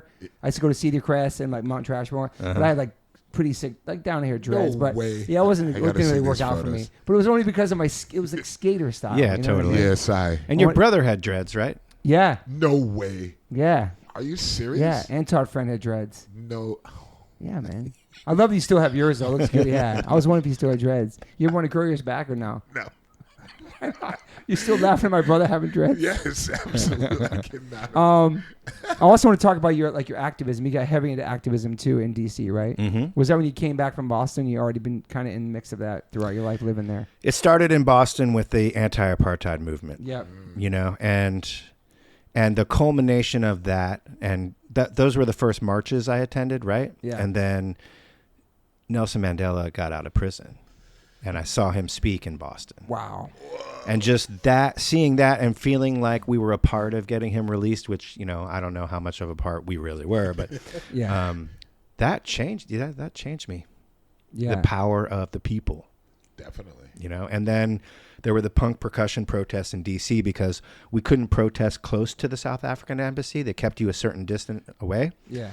So Tomas Onam came up with the brilliant idea of we're going to do a percussion protest so at least they can hear us. Right. It's awesome. Yeah. And then that was like a really communal D.C. thing, It's just insane. I remember that that. was going on, like apartheid. right? It's insane to think of. Have you been to South Africa? No. No. In fact, I've been only a few times below the equator. You know, that's where I want to go. Oh, yeah. And Ethiopia for sure. Bucket list. Yeah. Yeah. You're doing like Food Not Bombs too as well, right? Yep. In D.C. and Boston. And anarchist like Black Cross, it's called. Anarchist Black Cross, yeah. Political prisoner support. And you're working with somebody who was like in the civil rights too, right? The Freedom Riders. That was Eric Weinberger from Yeah. Food Not Bombs. Yeah. Yeah. And the MOVE organization was a big thing for me because, again, thinking about Rastafari in a North American context, MOVE was really the ones who kind of typified that to me. You know, they had a focus on natural living, animal rights, Yeah. you know, ITAL food, basically, home birth, all these things. And when Ramona Africa got out of prison, we set up speaking engagements with her in DC at some of the libraries. And just getting to know her was really like, what, you know, because she was so vilified in the press. Mm-hmm. And even though I was well acquainted with dreadlocks then when that was happening, I remember seeing the bombing on the news and thinking they must be crazy, right? So meeting them in person was pretty mind-blowing. Wow, yeah. These are just down-to-earth people that, you know, they had a cause that they were, I mean, not even necessarily fighting for. Mm-hmm. They were their weapon was strategic profanity. That was one of their weapons, which I think might have backfired a little bit. Yeah. But they were way ahead of their time. Yeah. Yeah. And then you started going to prisons too. You said that earlier, right? Yeah. What were we doing there? Religious services for Rasta inmates. Wow.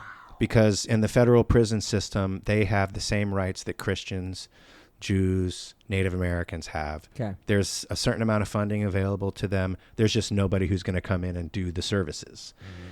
So my comrade, Ross Miles, Jacob Marley, moved to Asheville, and he was an ordained minister like one of those mail order things, And so he was the one doing it. He was a reggae DJ in Florida, and prisoners listened to him, and he started corresponding with them. And see, that correspondence was the thread, right? And they asked him to come in, And so his thing was like, we're just going to get past the guards. And then as soon as they're gone, it's just going to be like, how you doing, man? What do you need? Yeah. What do you need to talk about? It wasn't like, we're just going to focus on this Rasta thing. It was like, we're just here for the brotherhood, And it was really, was it scary going into the prison first time, or? Yeah.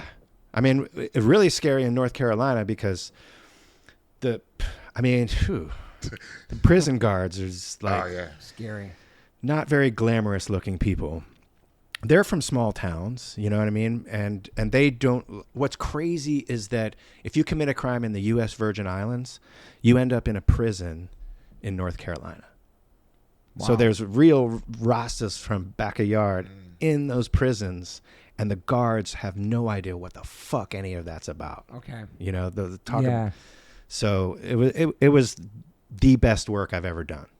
Also, dealing with Rasta vibes without herb was good, really good, because when you're not in a prison and you're dealing with Rasta vibes and everybody's getting high, it's pretty easy for it to, go off the rails somewhere, because really a lot of people, I think, justify it. They just like getting stoned, and so they like Bob Marley, so they're like, I'm a Rasta, right? Yeah. But when you're dealing with the chants and the Bible verses and the books, the Haile Selassie books and Mutabruk, dub poetry, and just bringing that in.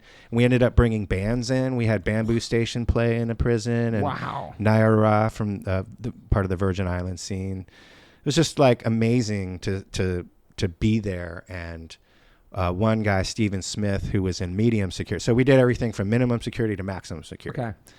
And Stephen Smith was in medium security in Marion, North Carolina. And when he was transitioning out, that you get transitioned to minimum security for your last bid. And he got out, he got transferred to Asheville, and he got out and he's immediately enrolling in business classes and everything. And we got him on the board of my co-op. So he went from being a prisoner to then being my boss. Wow. That's your boss now? No, I mean, he was on the board for a couple years. That's so cool though. Yeah. So yeah, very, very. So the thing that's crazy about going into prisons and doing that work is what you have to deal with at the airport now used to just be at prisons. It was the same procedure. Okay. You go in, you take off your belt, your shoes, put it out, and, the whole thing.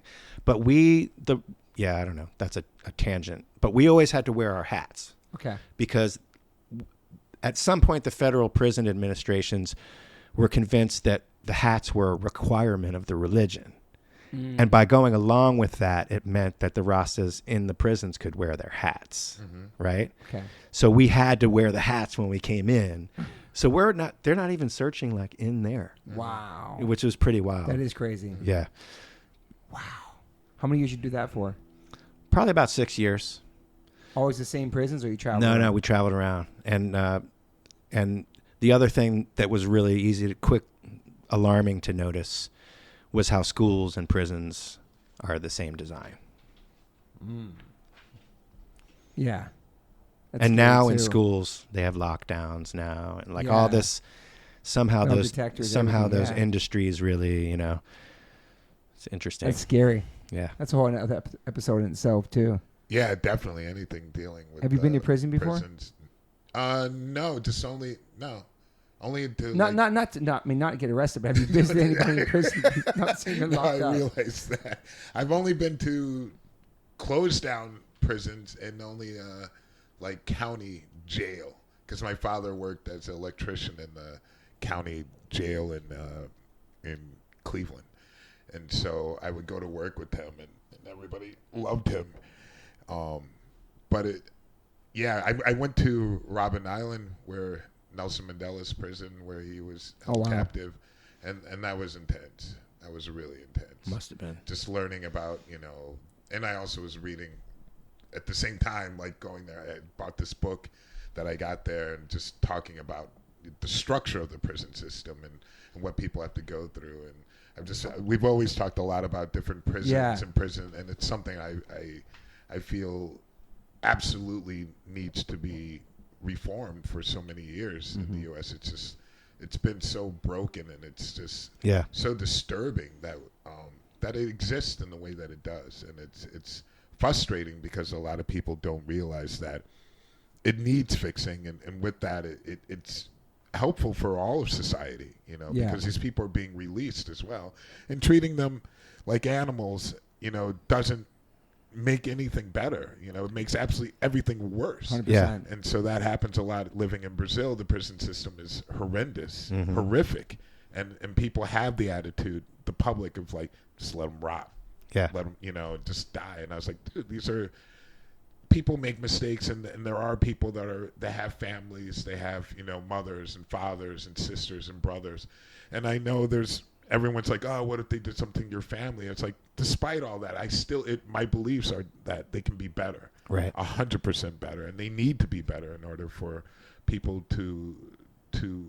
understand that we're all connected. And so, the key to reducing recidivism is a connection to the community. And if the prisoners are isolated the way they are, and that's why anybody listening to this podcast, figure out a way to volunteer at a prison. You can teach meditation, you can teach art, you can teach music. Get in there, and because that connection is going to give those prisoners hope that they can come out and not end up back in there. That's awesome that you said that. I mean, I always had my ideas of like, why are there, certain corporations are allowed to be involved in prisons where prisoners are making certain things for them. I mean, I think if anything, they should not be allowed at all.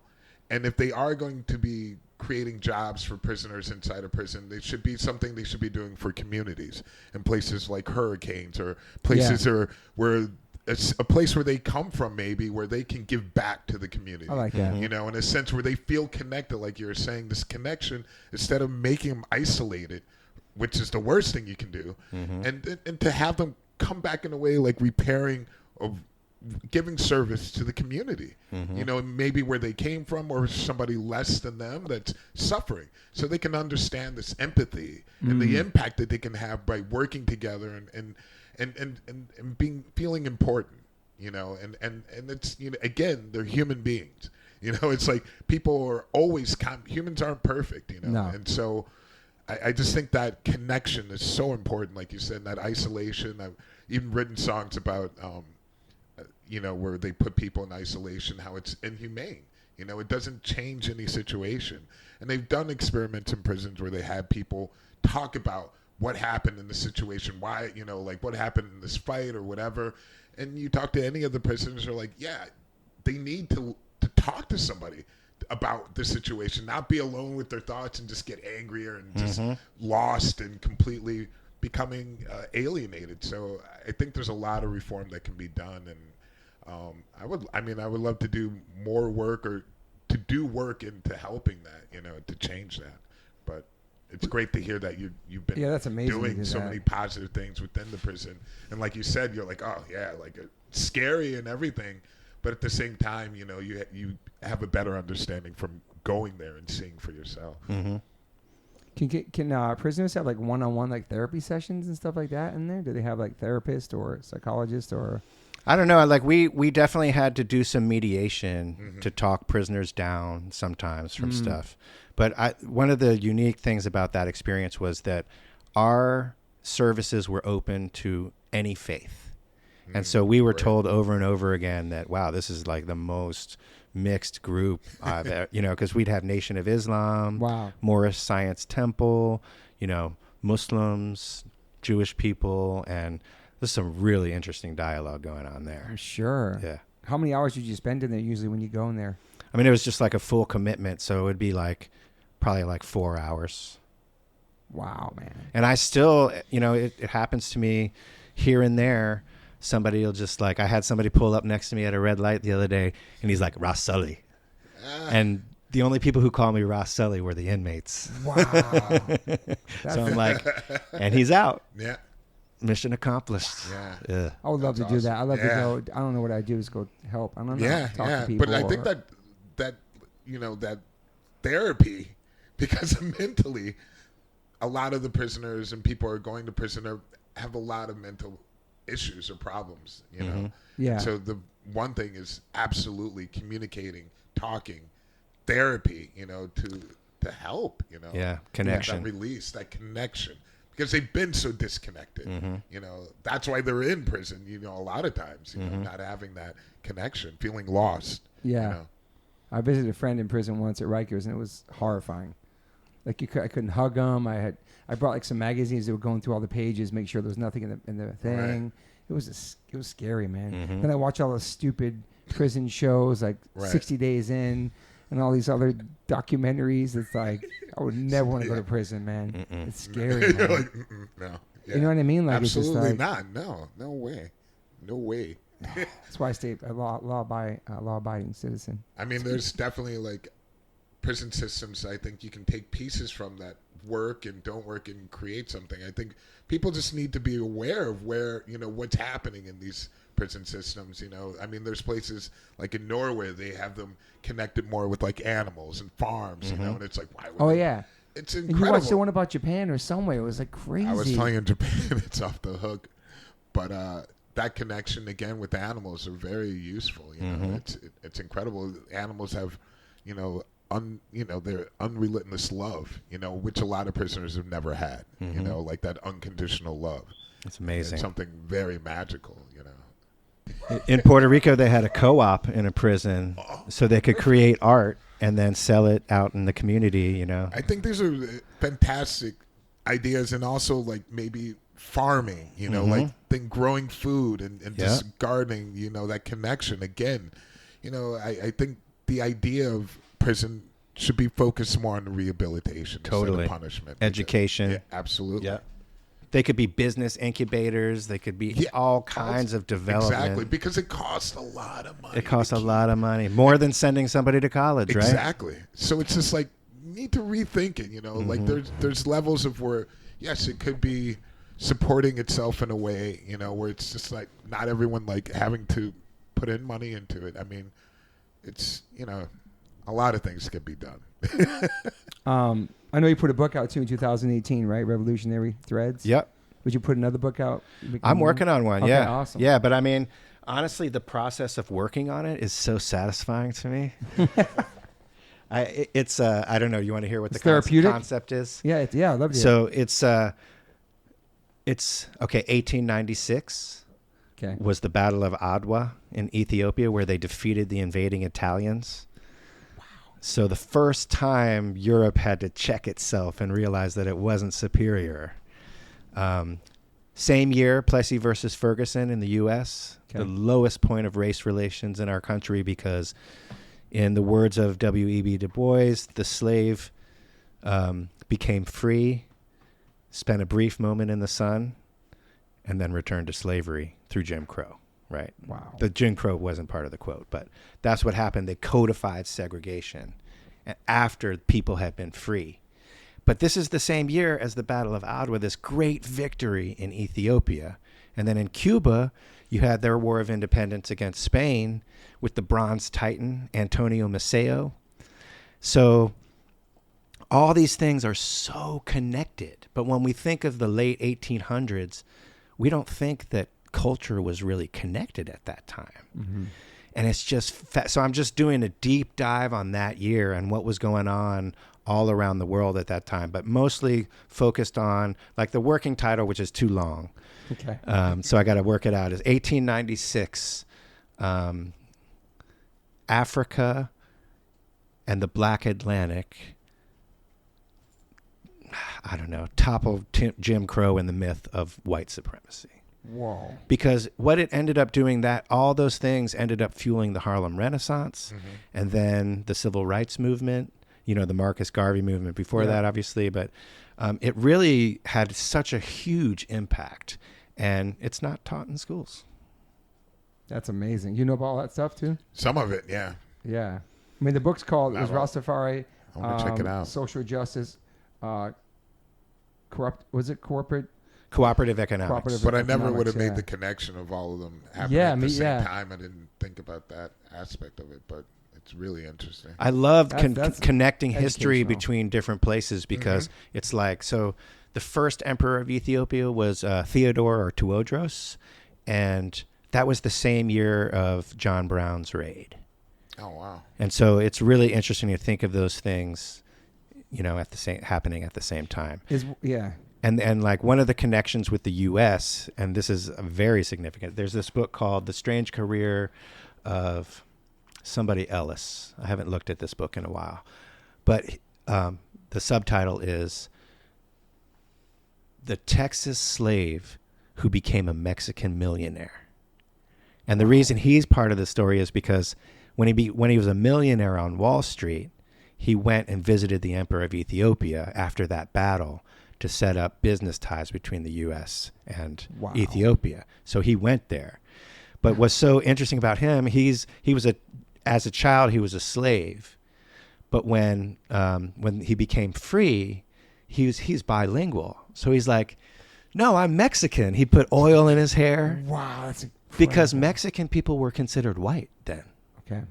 And so so it's really interesting how race even changes over time as far as definition. So a fascinating time that I don't think is written about enough. And like I said, just the process of doing the research for me is just so mind exploding that even if I don't finish the book, I'm fine. I'm fine. Does that, what you just mentioned about coming out to the sun, a brief moment in the sun, that's where we got the title of the book. For your new record, yeah. Wow. Because of the song Reconstruction. Okay. Because it's about that period in our history. And, there was a real chance there to make things right in this country. And then the backlash after that is called redemption. And that's where we got all the Confederate statues. You had Black Wall Street being burned down. Yep. Like the backlash against Reconstruction was just horrible. And Reconstruction was fucking awesome. Yeah. And the way that we're taught about it was this great failure. That's wrong. Okay. Damn, I learned so much right now. I love that. This for that new record, Every Clover is one I really stood out to me. I like that one a lot on the record. It's the record. And it's a different, obviously it's 2022 or 3 new Soulside record. So it's not going to sound exactly like anything from you know what I mean? I liked it. It's like more rock vibe. That song, Rediscovery and 70s Heroes are songs I wrote. Okay. And they're reggae songs I wrote. Okay. And we just adapted them to Soulside. Wow. Okay. So that's the first time I'm on a Soulside record writing a song. Oh, wow. Really? So that was fun. Yeah. I always wrote the lyrics, but there's surprisingly a lot of lyrics that aren't by me in Lunch Meat and the first Soulside record. Wow. Chris Thompson wrote a lot of our lyrics. Really? Yeah. Okay. So I was kind of like the Roger Daltrey character at that time. Yeah. Wow, that's crazy. Yeah, when Milo was on, I didn't realize that he didn't write a lot of the lyrics for Descendants. Wow. I was like, what? No. It's disturbing to learn that, isn't it? Like, no way. And then Walter from Gorilla Biscuits wrote the first Gorilla Biscuits album. Yeah, I knew That's that. right, yeah. So there was no lyrics. And then also Armand from Sick of It All, the drummer, he writes a lot of the lyrics in Sick of It All, as I was told too. That I didn't know. And also Neil Peart was writing most of the Rush lyrics. Really? Yes. Tom Sawyer? Yeah. All the lyrics No were way. like Neil Peart. Yeah, it's interesting you find that. Wow. He was doing most of them. I don't know if all of them, but I'm pretty sure he was like the major. It's kind of cool because you identify the lyrics with the singer, right? But yeah. I think in a way it's really cool that it's more collaborative. Cool. Yeah, absolutely. So you didn't write Pearl to Stone? No. Scott wrote Pearl to Stone. Wow. Yeah. And Fresh Air? Chris wrote Fresh Air. We're doing both those tonight. Oh, I'm so It's so much fun. Days to come. Wow, that's crazy. Yeah, That's cool. I like that collaborate. I like that too. Because it's not just the singer that does everything. Yeah. Especially when a drummer does it too. It's interesting. Yeah, it's very interesting. Yeah. Wow. So the song I mentioned is one of the ones you wrote. So that's cool, man. Holy shit. Do you listen to new music and stuff? Do you Yeah. Do you keep your even new punk and stuff? Or you just in your world? Are you listening to new things or? Well, I told you before, I really like dance music. I love to dance. So so what is something I would know dance music you like? I mean, I love pretty much all hip hop, right? Yes. But I'm really digging British R&B right now. Wow. Okay. Georgia Smith. I can't think of any more off the top of my head because I listen to a lot of playlists. Okay. But hearing a British accent and R&B is somehow sick. just really cool. Yeah. Do you listen to new hip hop too, or pay attention to the young hip hop coming out? Or I mean, I don't have a good way to find out about stuff. that's the thing, you know. Yeah. I live in a hippie town. Yeah, what are your kids into? You know, it was really funny because I never really pushed the Soulside thing on them before. They knew Ian, you know, and they got the, you know, they knew where I came from, but I never really like, so when they discovered it, first off, when I first played it, they were little, right? Of course. And they immediately started slam dancing. It was like so cute. That's awesome. But later, they started doing deep dives on playlists for DC music, and then that was really cool because then they're like, yeah, I like Grey Matter the best, but the one that really surprised me was like, yeah, Embrace is my favorite record. Wow, like yeah, that's really cool. That's awesome. Yeah, so they love it. They love it. That's really cool. But they also Grey listen Matter's to a amazing. lot of R&B. R&B. Yeah. Okay. They have DC in their blood, even though they all grew up in the South. Yeah, dude. Grey Matter too. Another Grey one. Matter, another banger.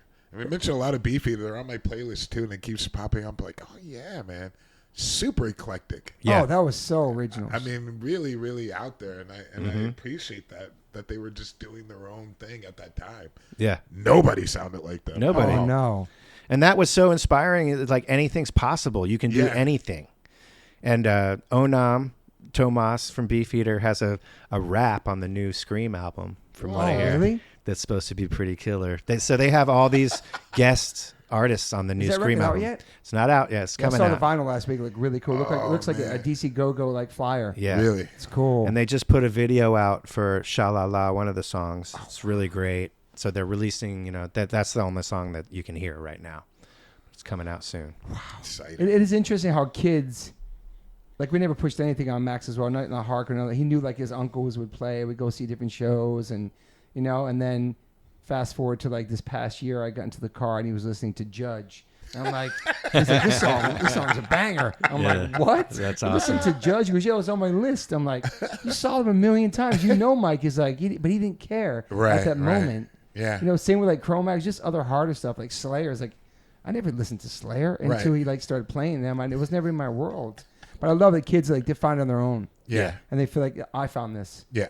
And then they turn me on to it. Like Max turned me on to Rush. I never cared about Rush. Wow. Because he loves the drummer. Yes. It's cool when the kids do that and they find like, oh, my dad's That's cool. very He, like, cool. he was in this, it's part of this world. They do seem like they're not getting like hyper focused on one genre, which I think is cool. Yeah. Same. Yeah. I love all the genres. Everything's all mixed together now. I love that. Skateboarding, punk rock, hip hop, and all the bands are like not scared to show those influences either. Yeah. And in the new scene, the new world of punk and hardcore. Important, you know, music is good music. There's is pop, good music, there's you know? melody, a lot of melody. Yeah.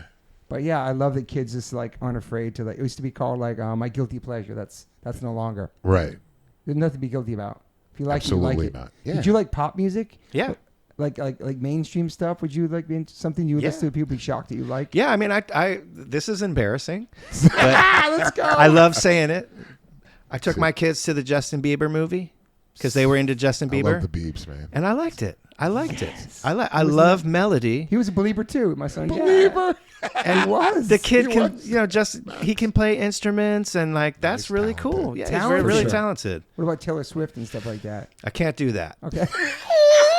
I can't do that. That's a little too far. What about Katy Perry or like Coldplay?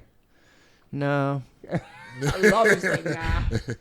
None of that stuff. Okay. I mean, But Bieber, okay. The He's got Biebs. hits. He's got catchy hits. Man. I like catchy songs, you know? Yeah, you like melody. Yeah. So that's Mariah Carey. I like Mariah Carey. Okay. You like some old R&B stuff too? Definitely. Say we listen to that Oh yeah. who? Luther Vandross or Luther. I mean, all the slow songs. yeah. You know, Keith Sweat. We had the first party that we had at my house. We were in 6th grade, and the slow songs. We were slow dancing. Okay. Okay. And to me, you know, Peaches I'm an and emotional guy, and like Same. slow dancing with somebody is the Nice. nicest thing, you know. But that was 1979, so we were also yeah. we were also learning the hustle, and you know, disco was still alive. Disco was Do the hustle. Yeah. But Peaches Dude, and there was- Herb. Yeah. Peaches and Herb was Dude, there's so banging. many. Yeah, But I was listening a lot of radio, man. Radio Yeah. was life. Yeah. You know, like there's certain stations and How about some Jodeci, man? That's a little bit later. But it's great. Even Yeah. Bobby Brown record, man. Yeah. Incredible back then, all that, man. I still listen to that. Yes. That's a great doc that's out now, the Bobby Brown doc. I gotta check it out. I want to check it Incredible, out for dude. sure. It's a new edition. Oh, New that edition. was, yeah.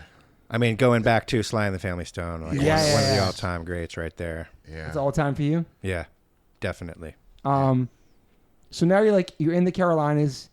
You got kids that are like North Kakalaka. empty nest syndrome, which I'm getting ready for. It's a not thing? easy. Is that It's a not thing? going anywhere. It's legit, right? It's a real thing. Like, get ready, because it's not easy. Because the last thing you can be is needy. Yeah. But you are, because your kids are so much a part of your life. You got to let them go. You got to let We them don't go. own them. We just make them and raise them. Yeah, We don't own them. because there are periods where they won't even answer texts. That's And wrong. I'm getting used to it now. It's like But you raised them and they're out in the world and you're proud. They're out there. You're 4. You're like, wow. Yeah, 4. And they're in the world they live and they check in with you though. They got to check in with pops. yeah, for sure. But just it's like now. Well, it's cool because I get to see them on tour now. Mm-hmm. You know what I mean? So that's great. They come to the shows. They love. It's the beautiful thing about is like Scott. His kids treat us like uncles, even though we really haven't been in their lives. But because of who we all are, like they just get that vibe, and like my girls too. They just love Johnny, Scott, and Alexis. And it's interesting nice. how they got That's that. cool.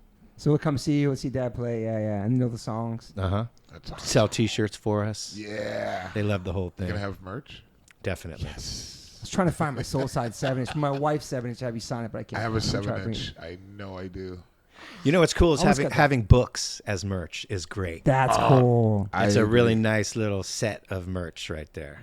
Because we also have the hardcover Soulside book that Alexis put out. It's like a picture book. No You have that way. tonight?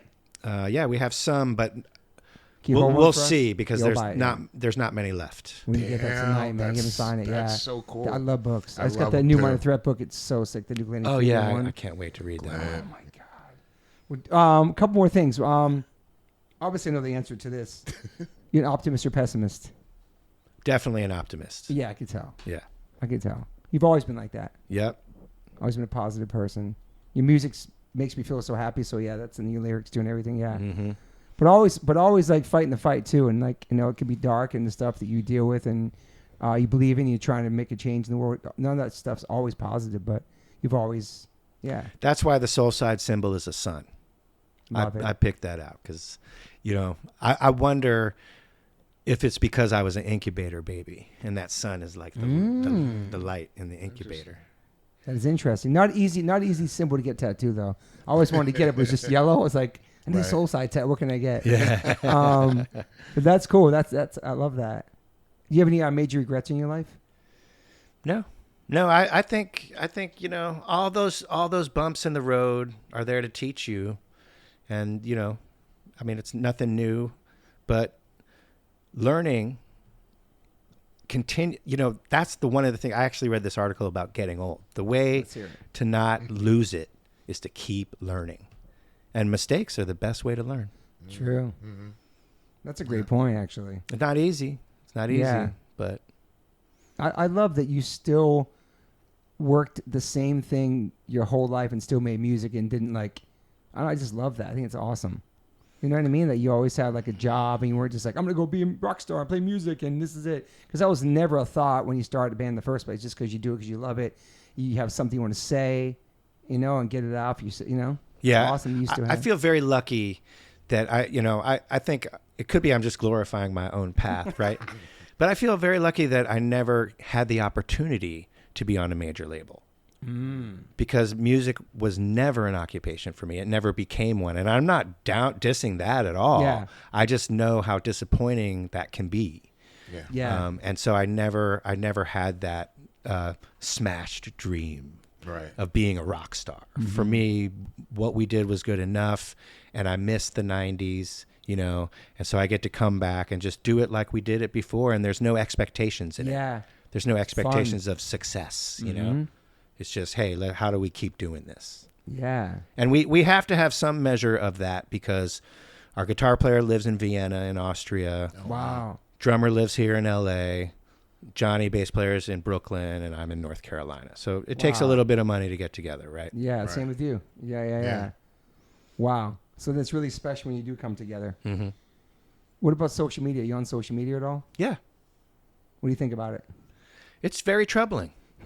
I mean, it's very troubling. It's a dark place, man. It's a dark, dark place. But, I also manage a co-op, and everybody's got their comments, for what we should be doing and how we should be doing. So there is democracy somewhat in there because everyone gets to have their say. It's true. Right? Kids what they say. And and you can do a deep dive and find out things about history and get turned on to things. True.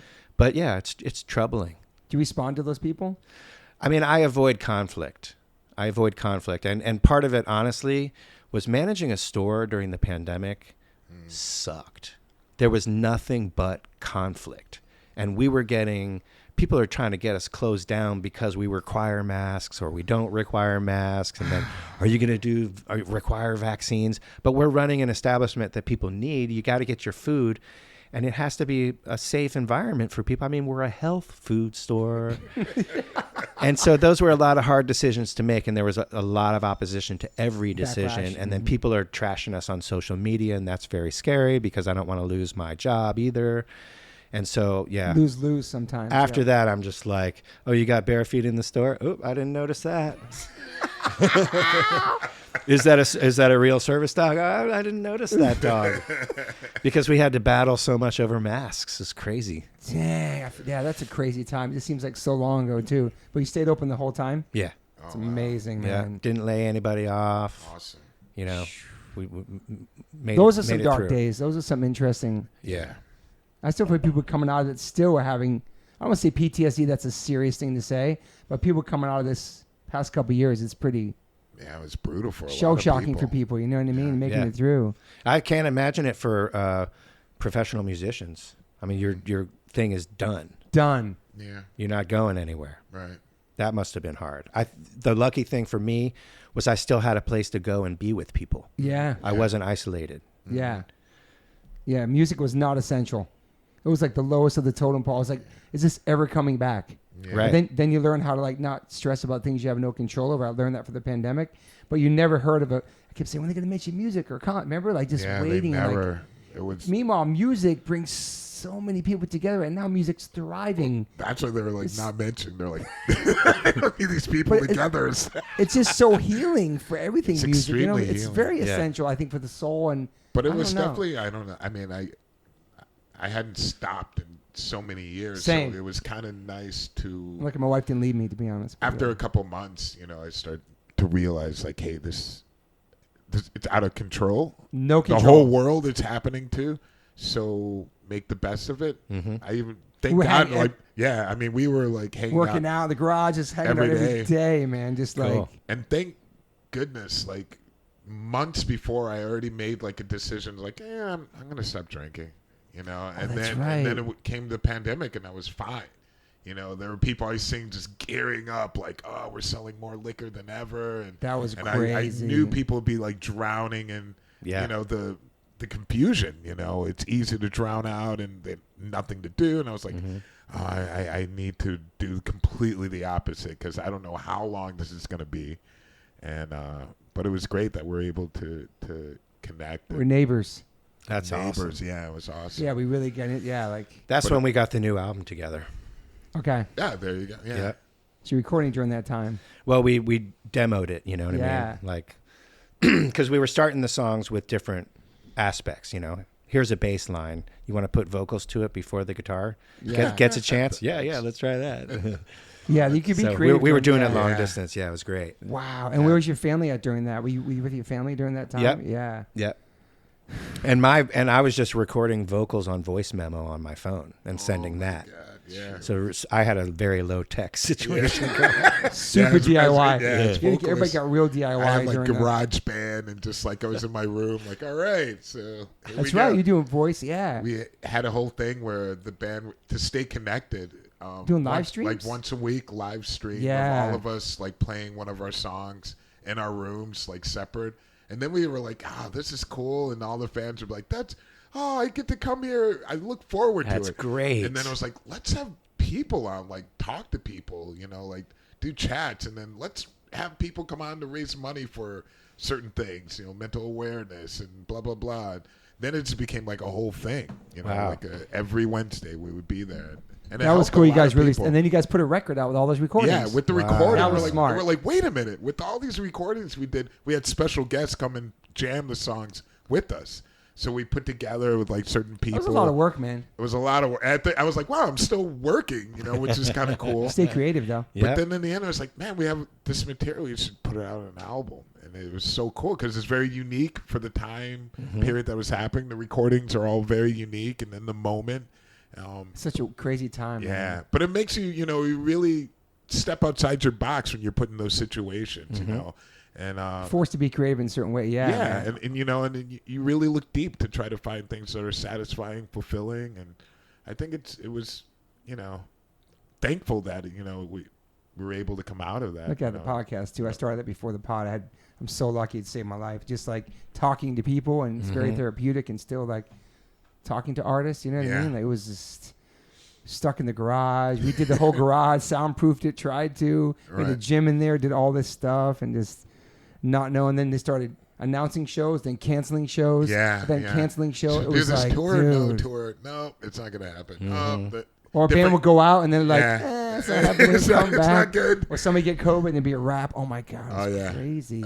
Big rap. Each country having their own rules and laws. It was just like, oh I man, was so stressed. There was a lot of stress. Yeah. yeah. What do you do, like a daily ritual? Like, what is something, do you do yoga? Like, what is something you do to keep mental? What do you keep to? My morning routine is I really don't like I do yoga and I do workout, but not for very long. Okay. And my main thing is reading Nice. because I can only do it in the morning. Okay. My job is very busy. I'm thinking about that a lot. In the morning, I can have my yerba mate Yeah. and get a few chapters gone. You know what I mean? Okay. So that's my thing because I'm way into research, like I said, I and love that, man. my addiction for COVID that I took on was ordering books, and my whole bookshelf is just filled now with books that I read so many books. Yeah. And in my life pre-pandemic, I didn't have that much time to read, Right. Okay. So it's a blessing in that sense. Are you a coffee person? I do. I can't drink coffee at work because I'll actually tell people what I think. Truth serum. Are you serious? Okay. So I only drink it on the weekends.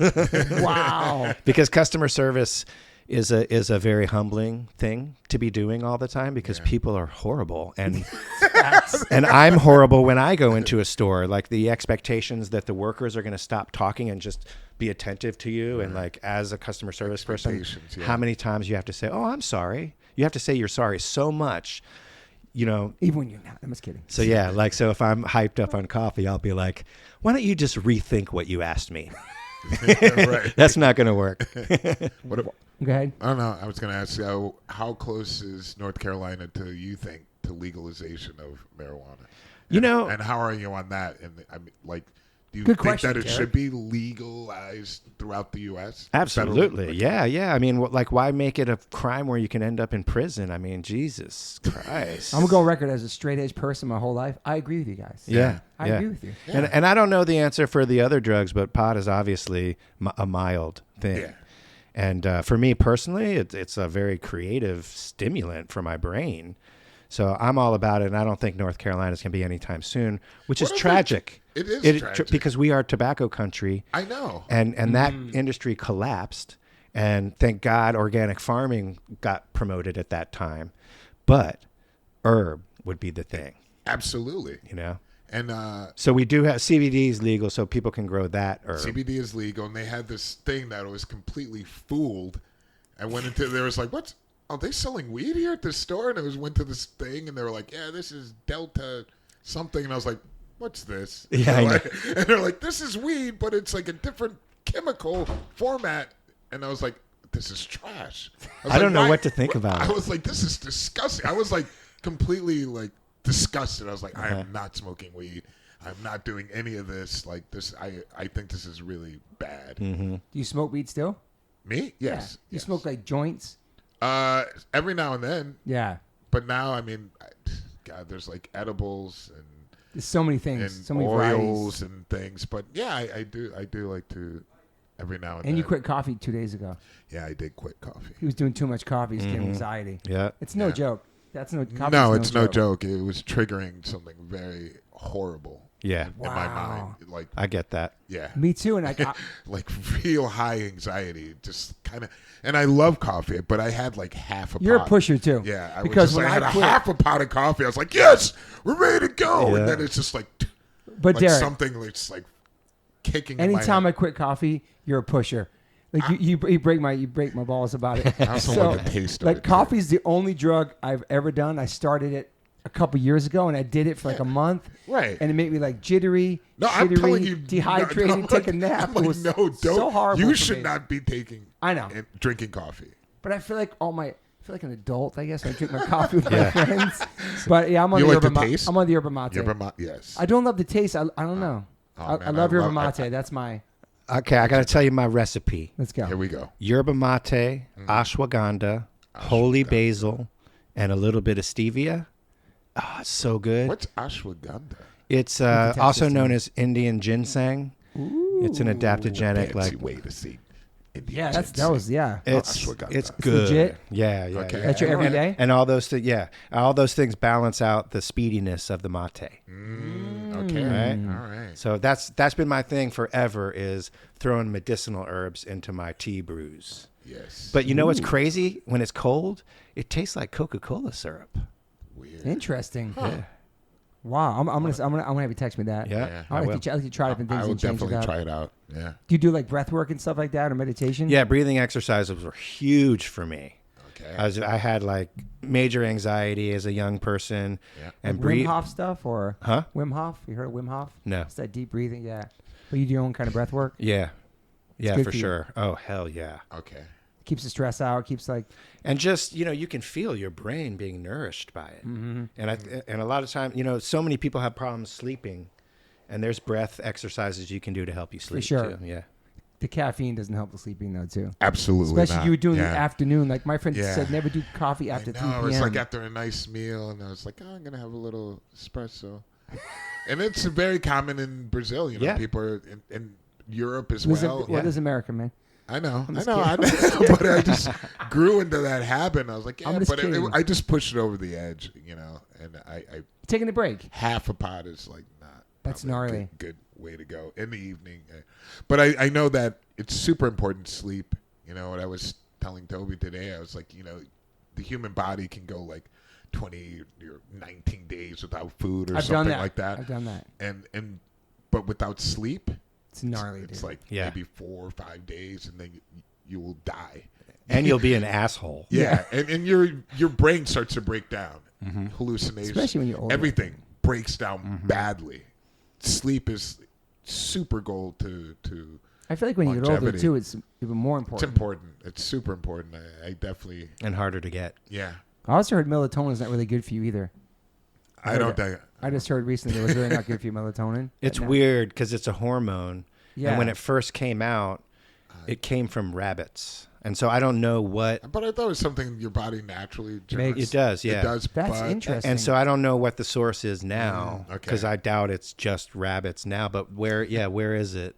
And was that even true? But Right. that's the Wow, thing I with never all heard that. kinds of supplements. My big thing right Do now, you take supplements though? I take green powders. Yeah, you take I athletic greens. do you heard of that every day. Oh, we talked about. I'm using pine pollen right now, Okay. testosterone, as we stop producing that. Ooh. But one of my biggest new discoveries that I love so much is pum fu. Have you found that yet? What's No. pump food? It's a new food. It's basically, it's tofu, but it's not made from soy. It's made from pumpkin seeds, Whoa. which I'm so pumpkin down. seeds are good for men as we're getting older. I love pumpkin seeds. Why men?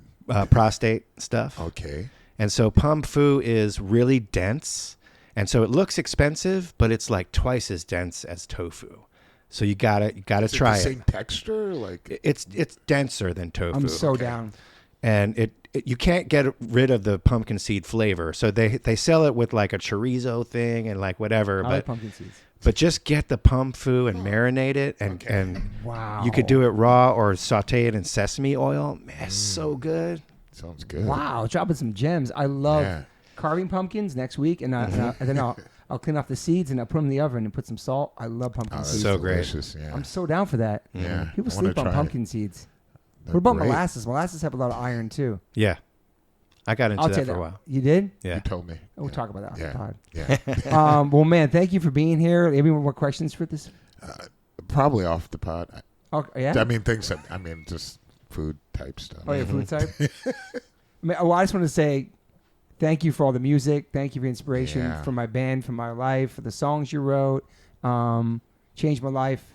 Really love and appreciate your words and your music, and I'm stoked for you to be here and hang out with you. Yeah, thank you so much for having me. This is awesome, man. I'm so excited to see you guys play. Yeah, I haven't seen them play. I don't even know what year. I've never seen you guys play. What? So I'm super stoked. It's been like 30 so much years. I don't fun. know, the 80s or something. Did you play Cleveland? Like, He's from Cleveland. I'm sure we did. I mean, I haven't lived there in like years, but I'm just trying to remember back in the day. I would definitely have been at a show, but I don't think. Yeah, maybe not. I don't think so. Mm-hmm. I'm excited for the show tonight. Yeah. And Scream is gonna fucking kill it. Yeah, I got the set. They've never been better. Wow. Never been better. Oh my Just God, wait. This is insane. Maybe Grove's gonna pull up and jump on the drums. Dude, thank you, man. We covered everything you want to talk about. Yeah, I think so. I know. I forget some shit and whatever, but yeah, I'll nerd out on some songs. Yeah, I don't want to nerd out too hard and geek out on you while you're here, but just singing all your songs back to you.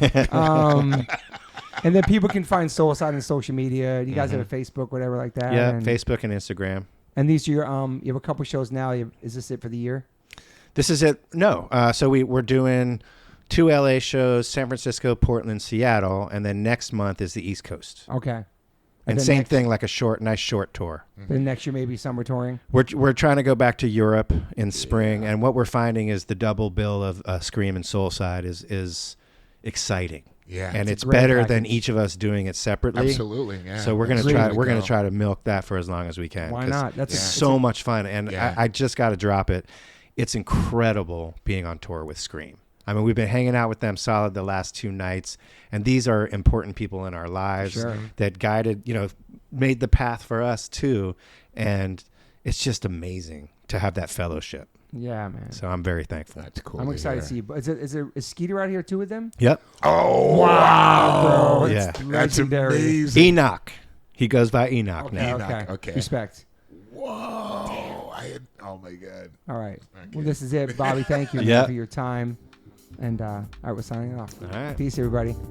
I always ask my guests if they have any regrets. I personally don't have any regrets. Even when it comes to my tattoos, I have the silliest tattoos. Even my ET on my leg, it's still a childhood memory for me, and I love it. I've had tattoos on top of tattoos strictly because I wanted more tattoos. I started getting tattoos when I was 18. I'm 52 now, and I can't stop. I've had laser treatment before on something on my arm. It's 4 tattoos on top of each other.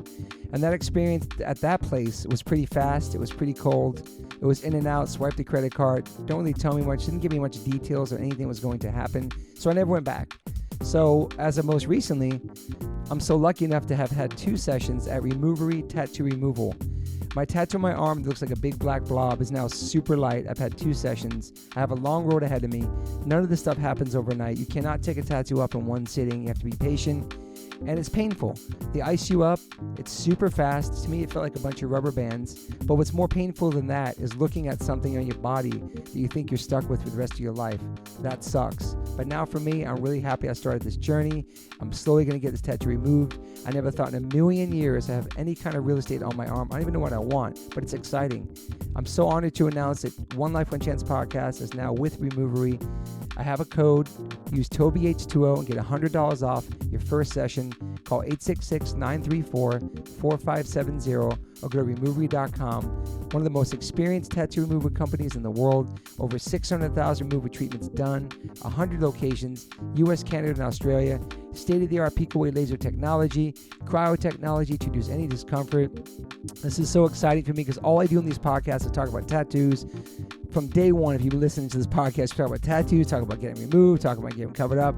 So this is such a perfect fit for me. Once again, go to removery.com or call 866-934-4570. Use my code TobyH20, get $100 off. These guys are located everywhere. Try it out.